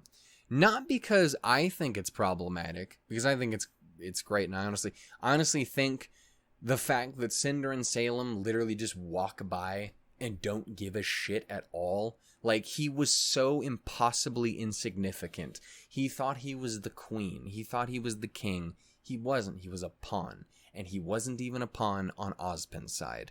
That's the fucked up part, is I can't express enough to people how James utterly and completely crumpled and caved and did exactly everything that Salem wanted him to do. Like, everything that he did was absolutely beneficial to Salem. It is astonishing how effectively they broke him. And it's depressing. It's sad. But Ironwood wasn't some great hero like he really wanted to be. He was exactly what Salem needed him to be, which was someone who thought that he was. It is a shame. It is a shame because, Ironwood was a really, really enjoyable character. I really do. Like, I hate him as a person. Like, legitimately, he sucks dick. And he's always sucked dick. Even, like, metal aside, everything else aside, he was always kind of a douchebag. Like, again, I've talked about it before. Like, if you go back, even just in volume, the literal first scene he ever shows up in, dude marches a fucking army into Vale and is like, hey, I'm hot shit. How you doing, Glenda? Oh, James. Fuck. James has never been great. He's been cool, but cool and great are not the same thing. If it was, Adam would be great. Oh, wait. It's the same people who were mad about Ironwood were mad about Adam, because of course you were, because y'all just really like fucking abusive shitheads. I don't know what it is, but I've noticed a theme. Astonished they didn't love Jacques. Anyway, how was that the person that never got any stands, That's weird. Considering how much people popped off on fucking Adam and Ironwood, astonished no one ever went for Jacques. Because he's right up the alley too. He's just an old guy. That's the only difference. He's not cool enough. He never fought cool. That was the thing. Fucking lame. Anyway, point is, I love these characters. I hate them as people. Anyway, and now let me tell you about the characters in the show. Anyway, so the joke was of, never mind. So for the person who asked on the continent, anyway, my point is, James was a really, really enjoyable character. And as, like, that feels like kind of the most fitting end for him at this point. Like, there was no heroic sacrifice for him to make anymore. There was no redemption for him at that point. There was no... And a big triumphant death didn't feel right. Like, none of it would be encapsulated more perfectly than how it went, which is just them just literally just walking by him, not a care in the fucking world. This dude doesn't even exist to them, and even when he pulls the fucking gun, all Cinder goes is, checkmate, and fucking dips. Doesn't kill him, doesn't do anything, just is like, laters, fucker. Like, that's how utterly insignificant you were. We didn't even need to kill you. That was how pointless you were in the end. You were just a pawn. Salem only needs people until they are no longer needed. I don't know. It's sad because you always wanted James to get his shit together, but he never did. And this feels like the most fitting way for him to possibly go. It's one of those things too, is I will talk a little bit more on criticism that some people have. Because again, I didn't really notice anyone whiny about Ironwood, surprisingly enough, but I did see a couple people whiny about Watts. And I've always just kind of been confused as to that. Like, saying that Watts' death was like poorly written or that it was wrong is really, really weird to me. Because it's like you're not watching the same show. It's like someone's not understanding that it's Cinder. It's Cinder's. It's Cinder's show. I don't know if anyone else has really caught on to that, but I've kind of been saying it for years. It's Cinder's show. And I think that has been made abundantly clear in this past volume. It's the same reason I took so much fucking umbrage, and is that the word I'm looking for? I don't know. I got so sassy about people not having the mind that the Cinder backstory was too late, and shit like that. Well, a lot of those people weirdly thought it was like, well, they're trying to justify. No, they're not. They're just trying to explain them. But like that's the thing is, I've talked about it plenty of times before. Tons of videos in the past where I've mentioned this. I have always been of the mind, since Volume 3, since we learned of Salem's existence, that Salem isn't the final holdout. She is not, at the very end of the show, when they're like facing down the ultimate enemy, it isn't Salem. And I legitimately still very much believe that. There was a moment of doubt in my heart in this volume. Because there was a moment of doubt, for just a moment, where I was like, maybe, just maybe, Cinder won't be a douche. Nope, she will. Okay.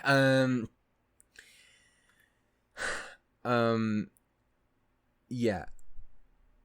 I am like 99% sure that Salem will not be the final hurdle there.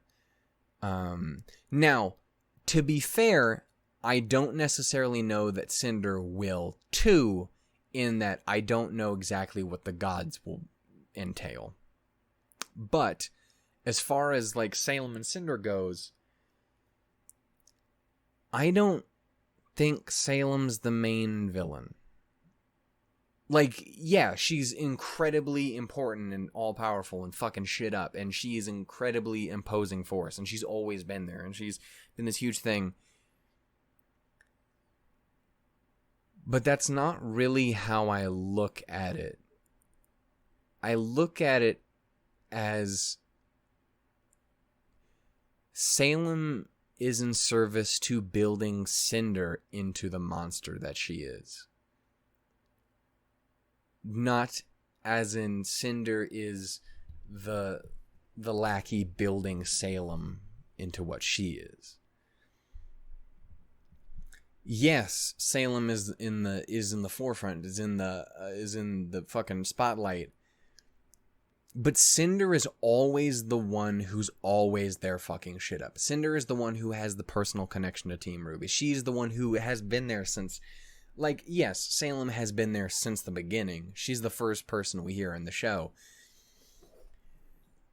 But she's not the first real antagonist. It's technically Roman, but that's not the point. Like, it's Cinder who's kind of always been the main through line through everything, even before we knew about Salem. And, she just has a different connection to them. I've been saying it forever, but it makes sense to me, and how I would write it and how I think they're going to is once they either destroy, which I don't think is going to be the case, or at least not destroy in the, like, I'm gonna stab a bitch sense, or I'm gonna blast you with my eyeball sense. I apologize. Salem, when they stop Salem, Cinder will still be there in the end, holding out. Cinder will still be fucking gone. She will still be unreachable. And again, that's where I kind of leave it as, like, I don't know, again, how that then fits in with the gods, because their whole thing is, like, unified humanity and shit, but also, I do kind of think the show is going to end with us going, fuck you, you literally gave us the power of choice, we're telling you to fuck off. We're choosing to be this jumbled mess of humanity. Eat a dick, go to hell. Again, can you tell I don't really like authority? Also, the gods are just dicks. Point is, like, they literally gave them choice and then was like, hey, don't you dare use it. You see why I think we should tell them to fuck off? Which I think is definitely where it has the potential to go. I can't guarantee that, but I do think that's very likely. I guess it depends. Maybe we'll fucking meet the gods here in this next volume. This could be where they live. We don't fucking know. At least one of them. My point is I've always viewed Cinder that way, and I won't lie. Again, I did have my doubts in this volume in particular because there was room to put her on the path to redemption, and that was not the fucking way it went. Yeah, like, I found it funny that people wrote off the backstory as being too late. And I'll say what I said then, too, is the show isn't over.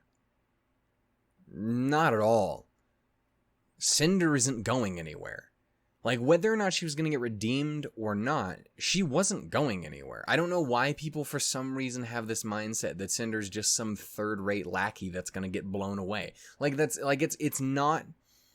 It's so weird to me, as someone who's always viewed her as kind of the main antagonist, it's so weird why other people have, again, this other take. And don't get me wrong, it's not an impossible take to have. It's not like James Ironwood was the good guy.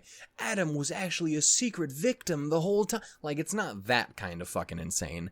But, like, maybe it's just because I'm a writer or something, but, like, that doesn't register for me as, like, I would never treat that character like that. Like, RWBY as a show, again, has historically been kind of an asshole when it comes to taking people away before they have a beautiful, wonderful resolution of their stories. See Pyrrha and my new wife they just took from me. My point is, like, that's not a thing. But that's not a thing for heroes. Not the most prolific antagonist in the show.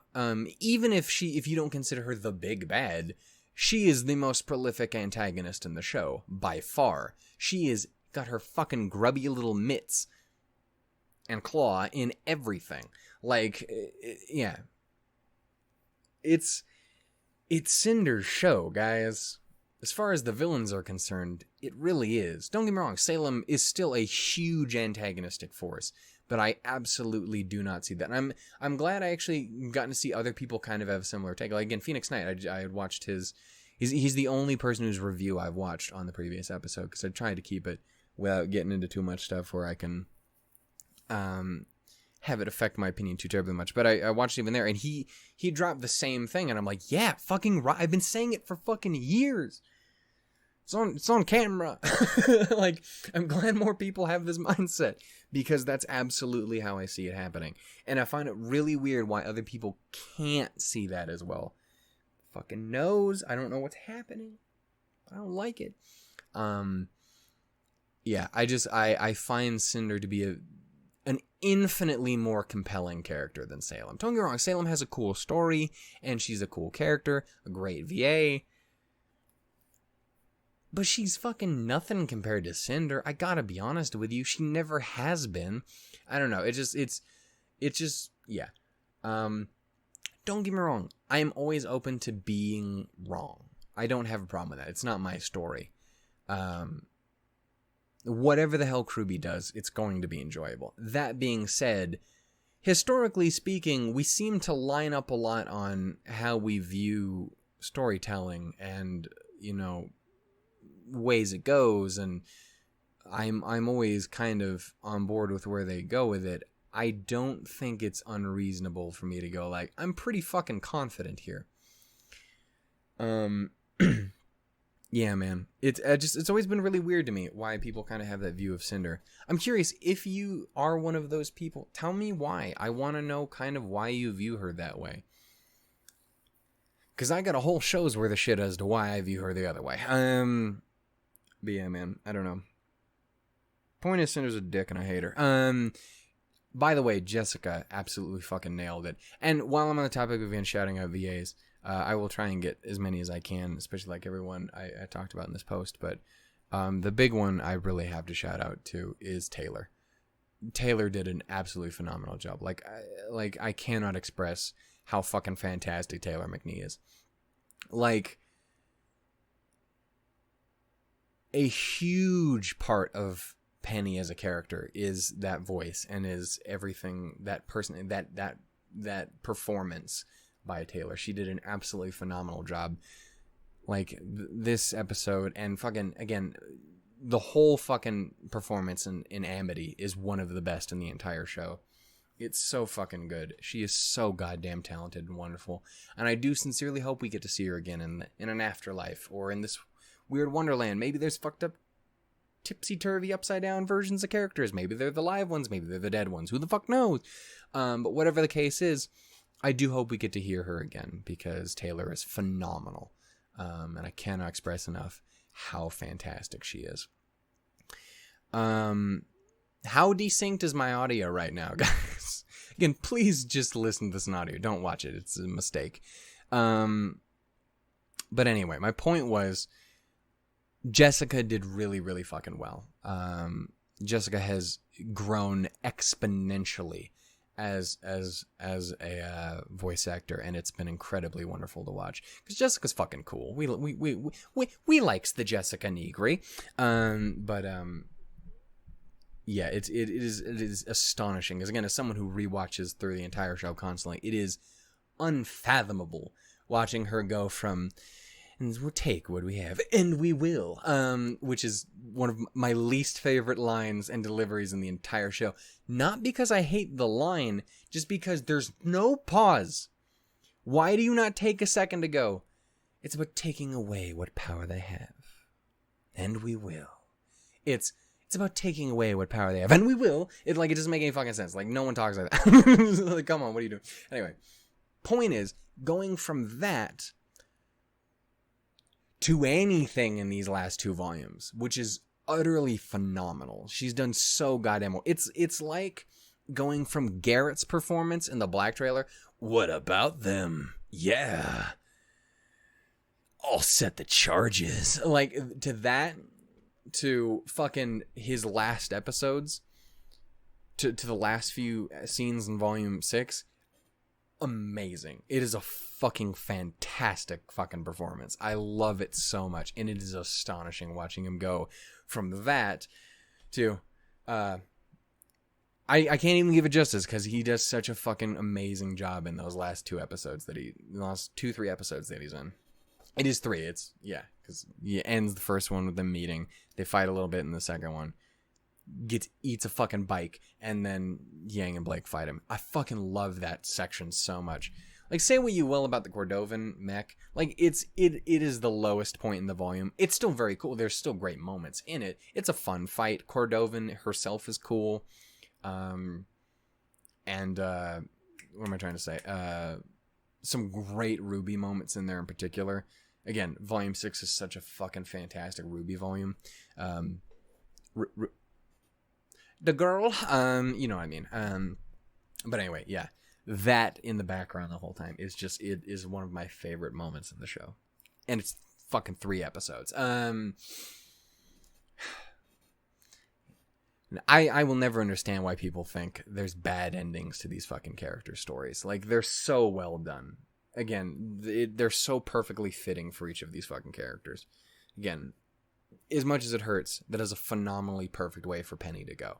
As much as it, you know, it sucks, and it's kind of like fucking, goddamn, well, that just happened, didn't it? Is an ending for Ironwood. As much as it's like, fuck, Watts is gone. Shit, Cinder, you asshole. That's the perfect ending for him. Cinder fucking killing him because she took his words to heart and immediately fucking used them against him, manipulated him, and fucking killed him.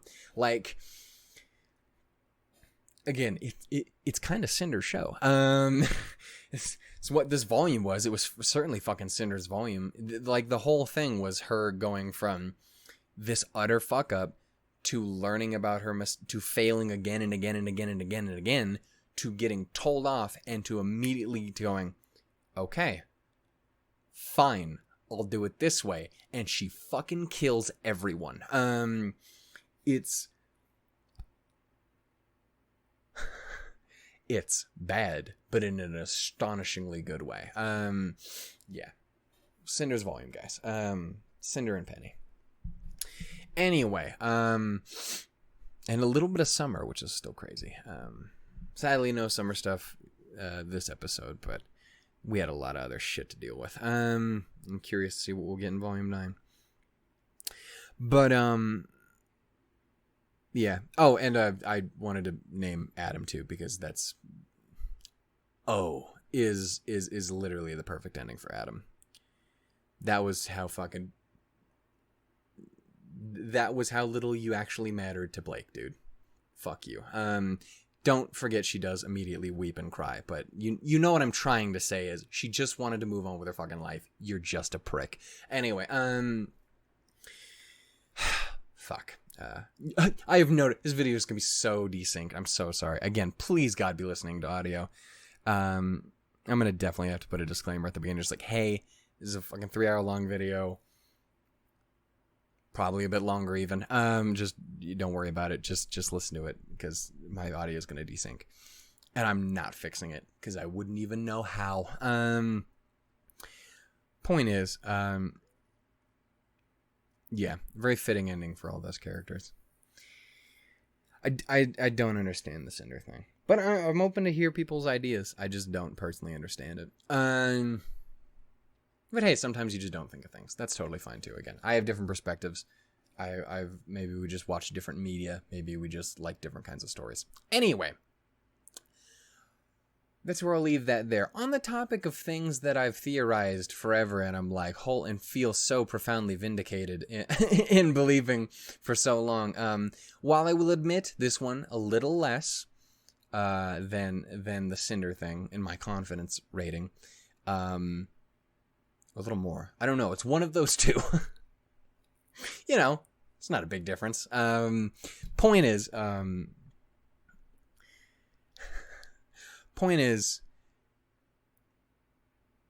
in this other world, we have Team RWBY Jean, and Neo. I am sorry that I didn't mention her earlier, like during the reaction itself. I would just went like, it's Team RWBY and Jean, because somehow I like completely just forgot. Like I was so stunned and shocked by the Penny shit, I completely forgot what had happened to Neo.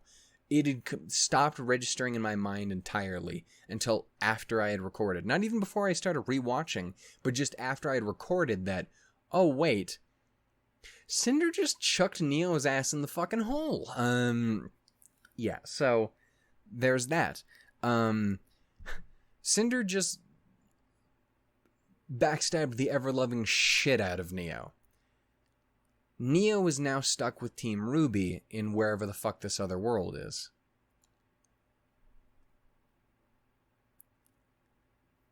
I've been saying it for years, guys.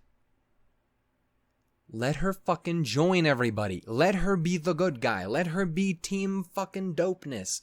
Like, I'm not saying she's got to be...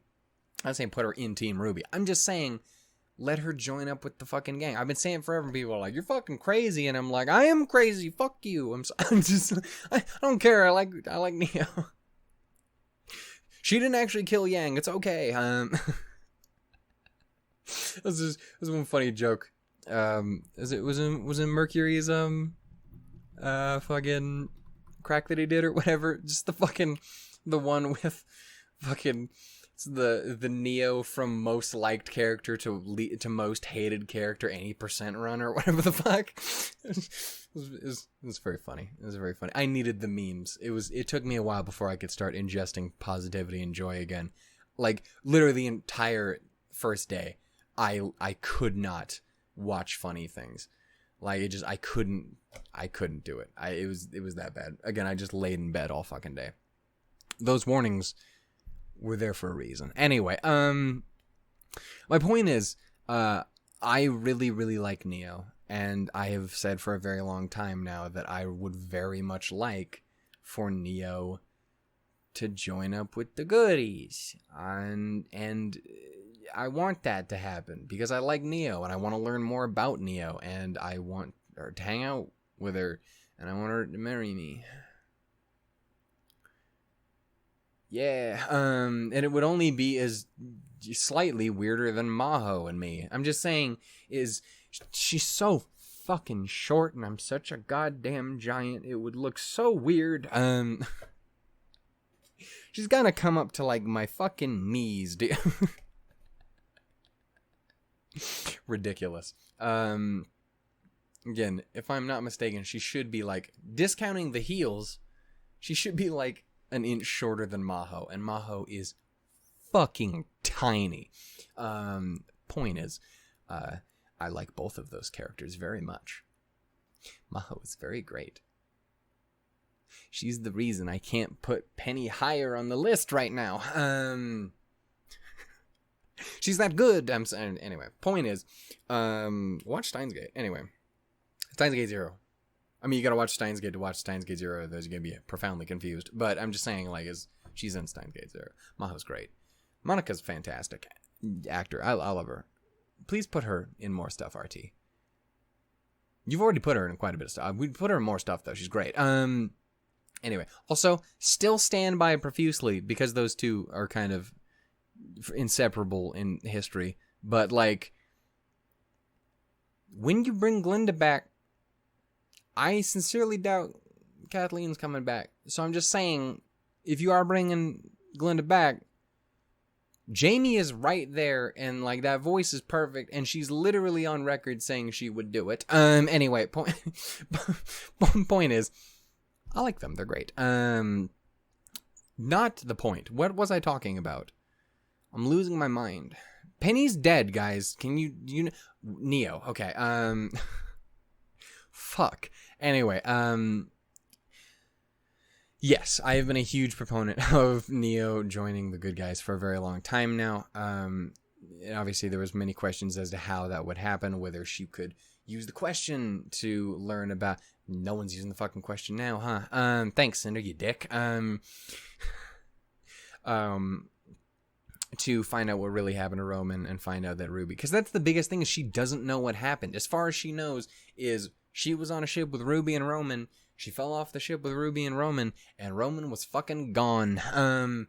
So the presumption is, oh, well, Ruby clearly killed Roman, but we know that didn't happen. This dumbass got his own ass eaten. Period. That was it. He got himself killed.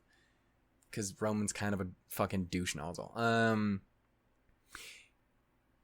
And regardless of how much of a Roman stan you are, Neo, which again, it was cool seeing that like little interview from Miles, which must have been from fairly recently, at least at some point here during Volume 8.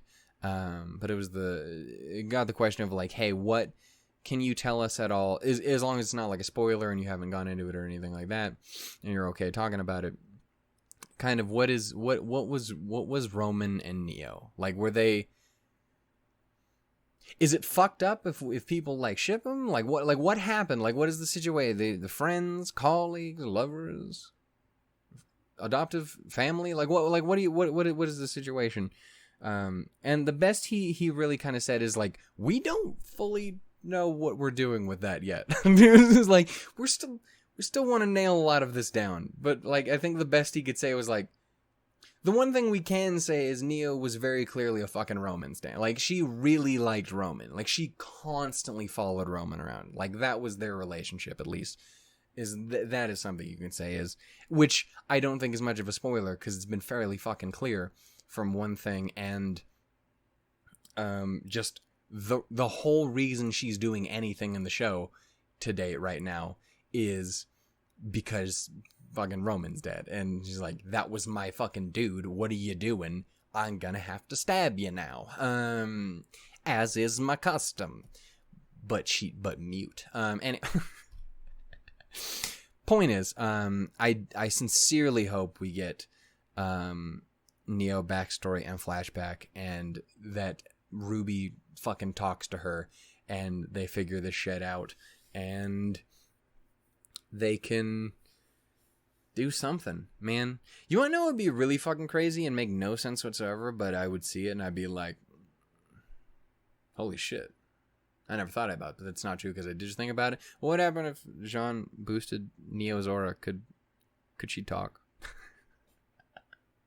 Can you repair broken vocal cords? Are her vocal cords broken? We don't know. I'm just saying. How fucking wild would that be? My point is, I'm still a big proponent of Neo should be mute. That being said, if you fixed her muteness, I wouldn't have a problem with that. It's just, I would be disappointed if she could talk the whole time. That's what I'm saying. Because she's made it very clear that she can't. Nah, she just doesn't talk. Yeah, that's why she did this to Cinder, and she was like, oh, right, you can't talk. Unless it is the weirdest power play in history, she can't fucking talk, guys. Anyway, but maybe someday. Maybe someday we hear the beautiful dulcet tones of Casey once again. I still haven't gotten to listen to Friend, and I won't until the soundtrack. You know, again, as I've talked about before, that's just how I handle it, which is going to be such a fucking long wait. And I've heard a lot about it. I know what it's about. I mean, I could probably tell from the title. But I have no doubt that's going to be the thing that destroys me. Like when I think about the song's soundtrack, I'm curious to see what the intro turns out to be. Just because it is one of the lesser songs for me. It's not my least favorite. The Triumph is. Not that it's a bad song by any means, but it's literally one of them technically has to be the worst of the bunch. In my opinion, that is the Triumph. I'm sorry about my squeaky ass chair, by the way. Shut the fuck up. But yeah, it's Triumph. And it's a little higher than that, but I don't know where. I think I go Triumph Volume 1, so this will be the day. Yes. It'll be the day we wait for, which is still a great song. It's still very nostalgic. I just don't like it as much as the other ones. I didn't like it back then as much as the other ones. It just doesn't jam with me as well as the others. It's iconic and respectable as shit. But it doesn't land with me the way Time to Say Goodbye does, or Let's Just Live. Oh my God, Let's Just Live. It's my favorite. Rising. Oh, beautiful, majestic. Trust Love is probably in the middle. When It Falls. That's on the higher end. I like that one. Point is, while I really, really love the intro animations and stuff, the song never really gelled with me nearly as strongly as other ones. It has great moments in it, but it doesn't gel with me quite as much. And I really want to hear the full version to really make a full opinion on it. Either way, I still think it'll beat out the Triumph no matter what. Just because, I don't know, that song just doesn't hit me anywhere near like the other ones do. Still very great though. Back to the fairy tale, back to the show. Anyway, that's a great line. Also, like, now you've been messing with gods. That's another very good one. Stab me with both stuff. Okay, I actually do like that song, but I'm just saying it still is my least favorite of the bunch. Anyway, there's not a bad Jeff and Casey song. Anyway, point is, I want to hear the rest of the intro song. I want to, obviously, I would like to hear The Sky's Falling, but I don't know. It doesn't inspire me as well as many of the other ones do. I'm trying to remember the name. I'm trying to remember of the name of the song. I don't have it saved. I edited out the credits when I did that. Damn it. Anyway.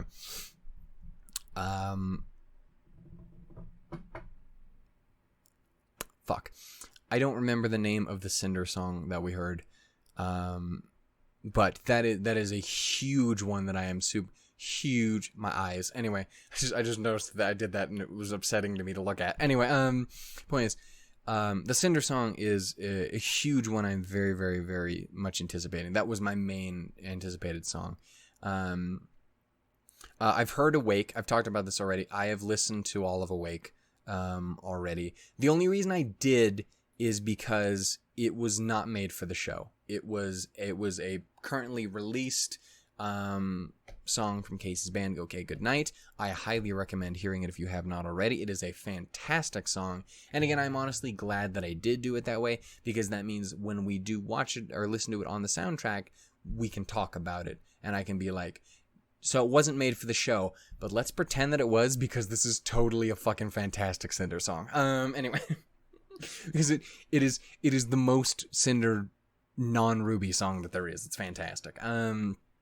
There's just slightly less fire talk than you'd probably expect. Other than that, it's totally there. It's very, very fitting.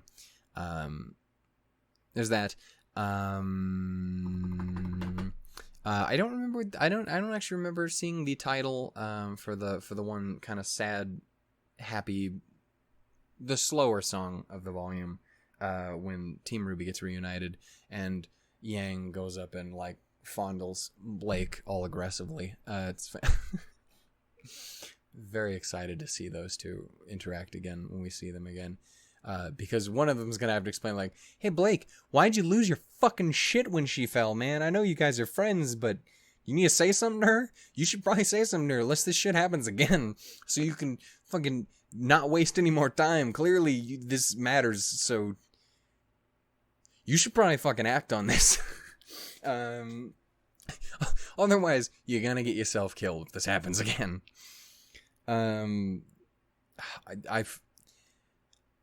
so scared about Blake, but goddamn if that isn't so fucking powerful. Her didn't have to actually say anything.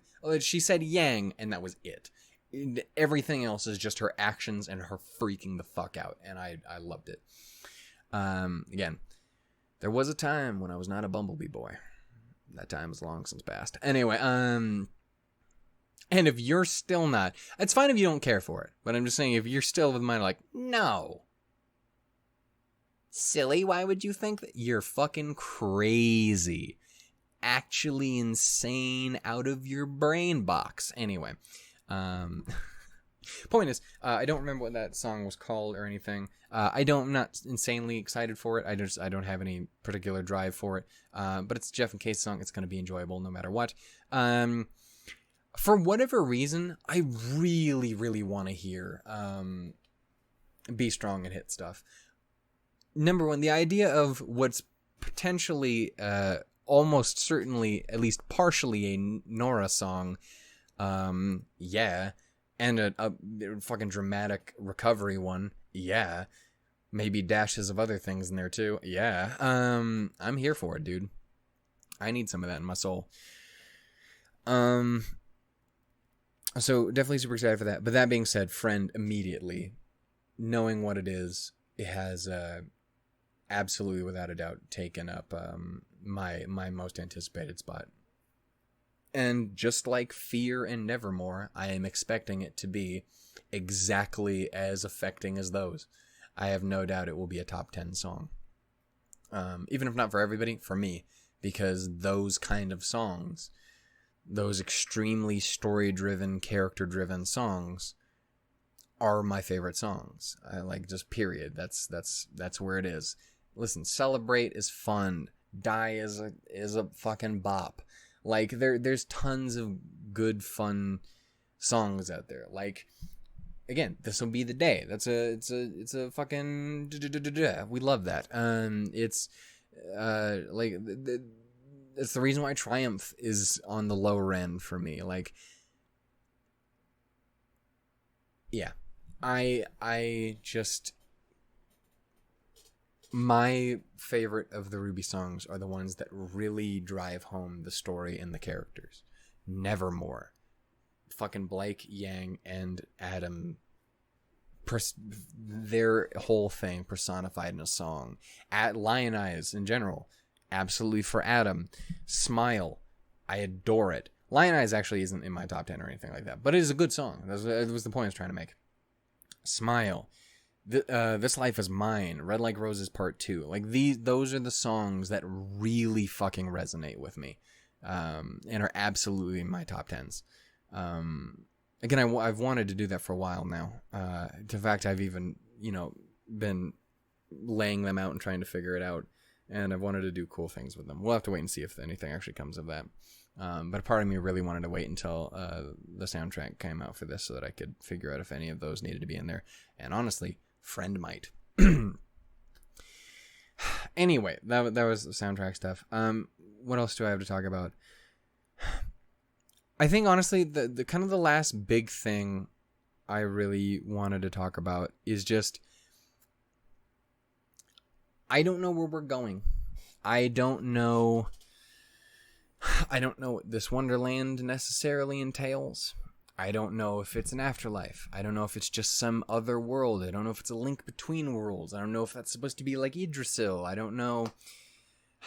I don't know if we'll see the gods. I don't know if we'll see alternate weird versions of all the characters. I don't know if we'll see just dead characters. I don't know if we'll see live characters. I don't know if we'll see anybody. If we'll see completely, like, another race of people entirely. Could it be a new world created by the gods?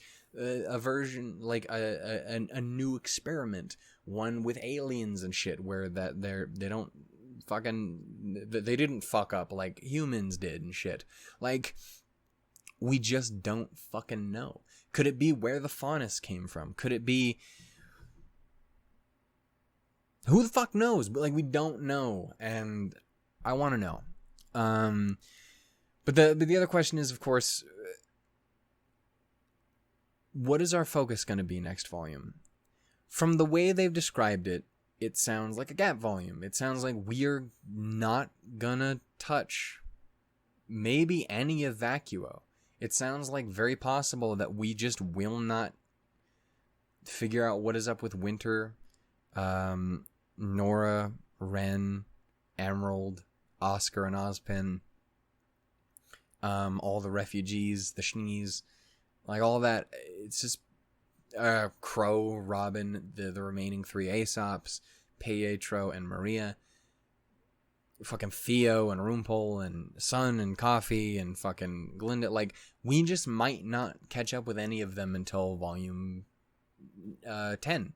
It just may be that might just be it. This might exclusively just be RWBY, Yang, Weiss, Blake, Jean, and Neo in whatever the fuck we find in this world. And I'm down for that. Like, whatever that entails. Like, even if it was a volume with no fighting. Again, I very made it clear that I'm not a big fighting guy. But I remember, like, I was seeing on Twitter, I think it was Ali or whatever, I was talking about, like, just, dude, I'd totally take a volume where not a single fucking punch is thrown for the sake of characters, man. That's why I'm here, dude. Like, I'd totally be down. I have no idea what the fuck will happen.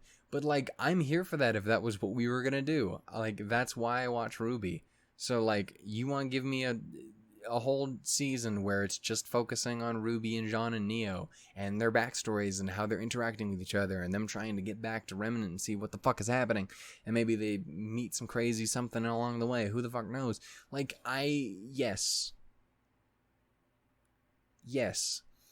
I just don't know what that means yet. I don't know.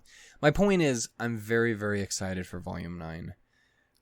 It's gonna be a long fucking wait. But I'm definitely looking forward to it. Hopefully we should get the Fairy Tales of Remnant show before then. I'm curious to see if we will hear the girl who fell through the world, or if we're going to leave that off the table purely because, you know, just we don't want to give it away. I don't know. I'd be very curious to see what we see. All I know is I'm excited. All I know is that through all the pain and heartache that we've had here, Volume 8 is absolutely phenomenal. It was an utter goddamn journey, and I loved it. I love this fucking show.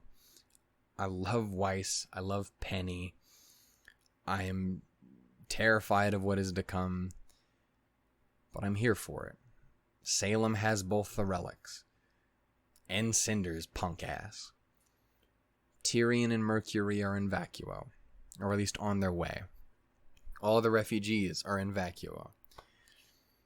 Hopefully they'll be meeting up with Theo and Co soon. With Winter there, I have no doubt they'll be fine. As long as Winter takes care of herself. She's pretty fucking pissed right now.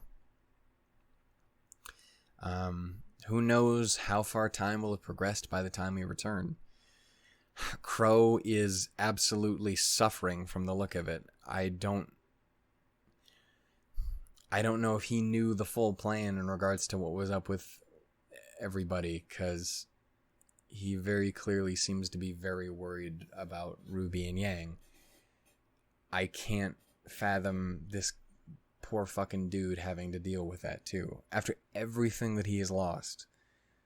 To think he lost his nieces too. God, Robin, please take care of him. Marrow, you're an absolute lad. Elm's pretty cool. Harriet, you got a lot of fucking work. Like, even if you fixed your shit now, you gotta remember, you are responsible for Vine's death right now. Like, you were kind of the whole reason that just happened. So, don't take yourself out or anything like that, but Jesus Christ, do understand that you fucked up hard.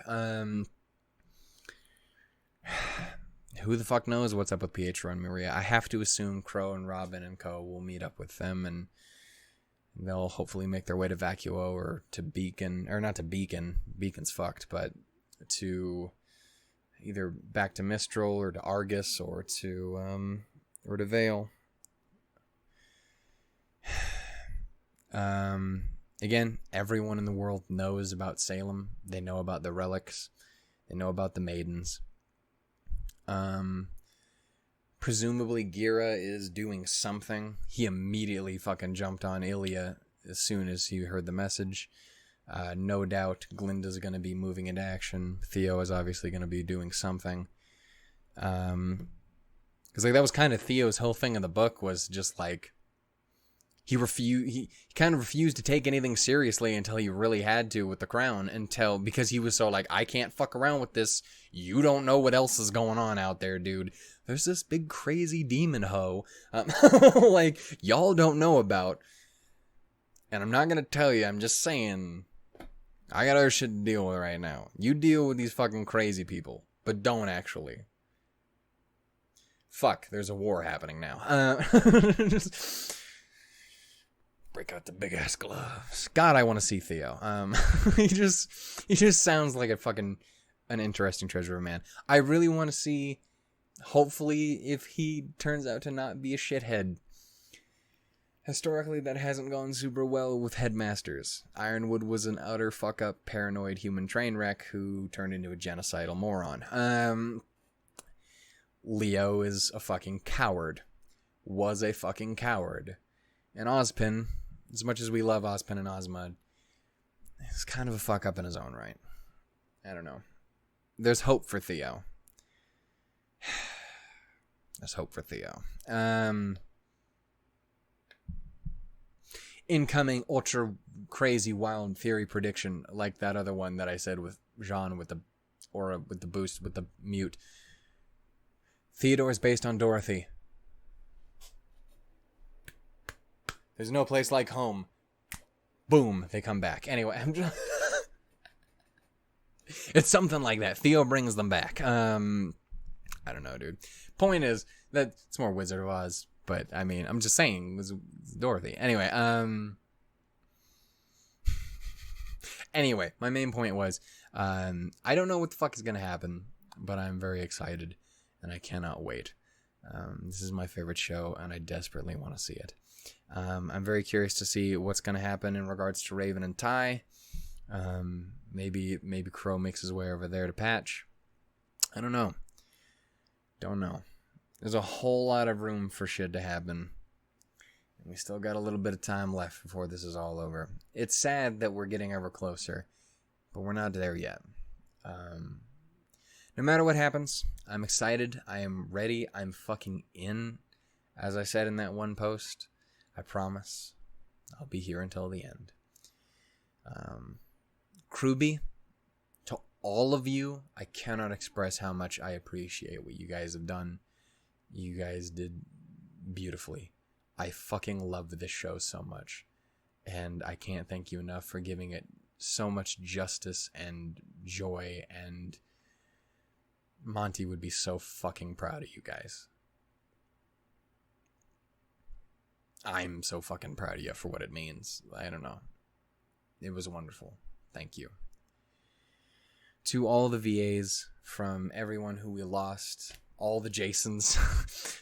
Jason Lee Bright was still around, but also Take the Girl did die.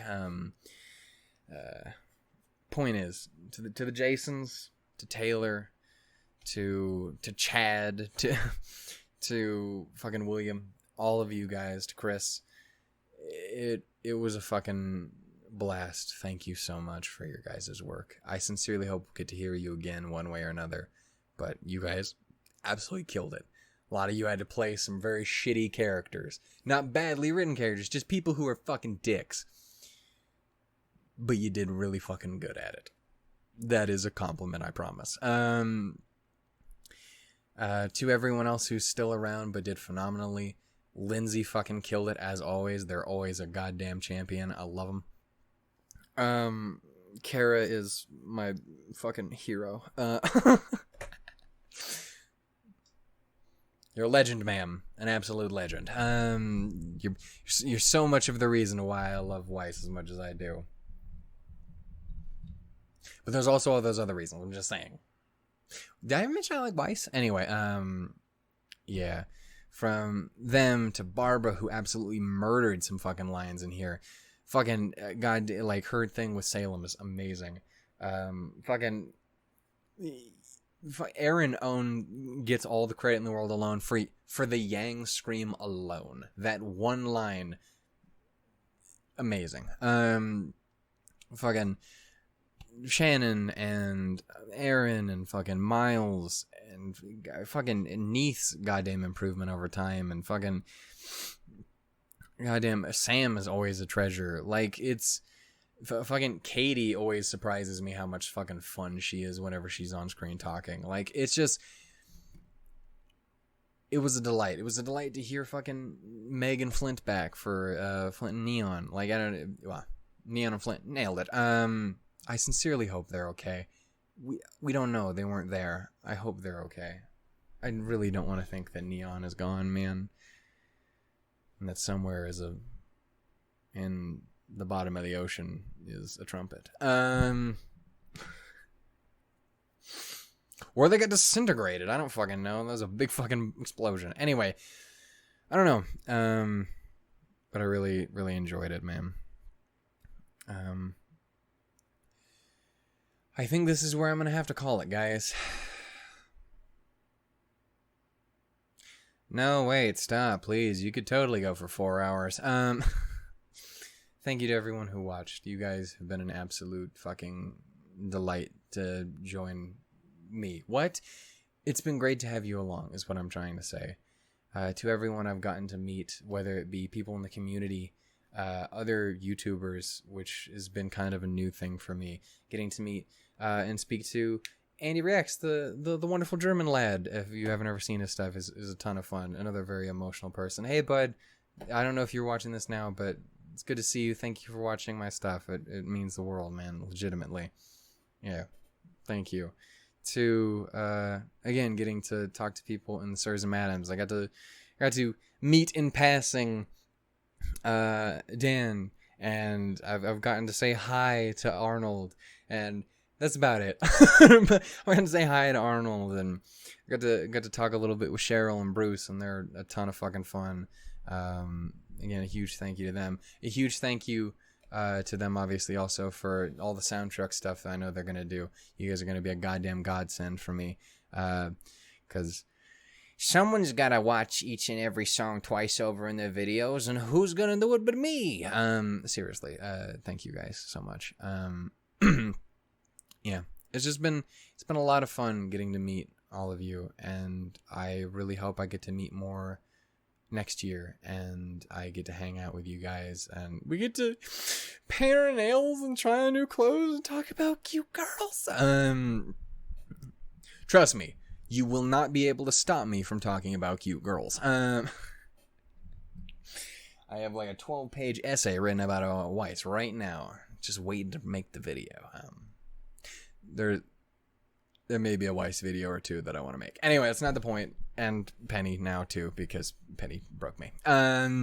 Anyway, my main point is thank you so much to everyone. Thank you so much to everyone in the Discord who was talking with me, who I got to experience with and share in the discovery of everything. It's just been a treasure. Thank you so much. I don't think I have much more I can say, really, guys. I loved Volume 8. It was phenomenal. As of right now, it is absolutely, without question, my favorite of the bunch.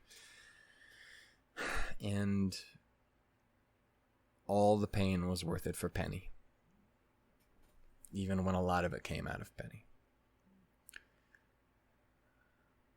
Until next time, until Volume 9, until the fucking craziness begins, until the soundtrack comes out, until the trailer drops, I'm going to say goodbye. Thank you so much. I love you all dearly. Take care, stay safe, stay wonderful, stay beautiful. And love Penny. And Weiss, and Penny. And Weiss, but Penny. Penny's the thing I feel I need to say because of this volume. Weiss is the thing I need to say because of my existence on this planet. I love you guys. Goodbye. I'm very, very sorry that my video is definitely like 10 seconds out of sync by this point. I don't understand. I don't get it. Help me. Bye, guys. That's not the stop button, you fucking moron.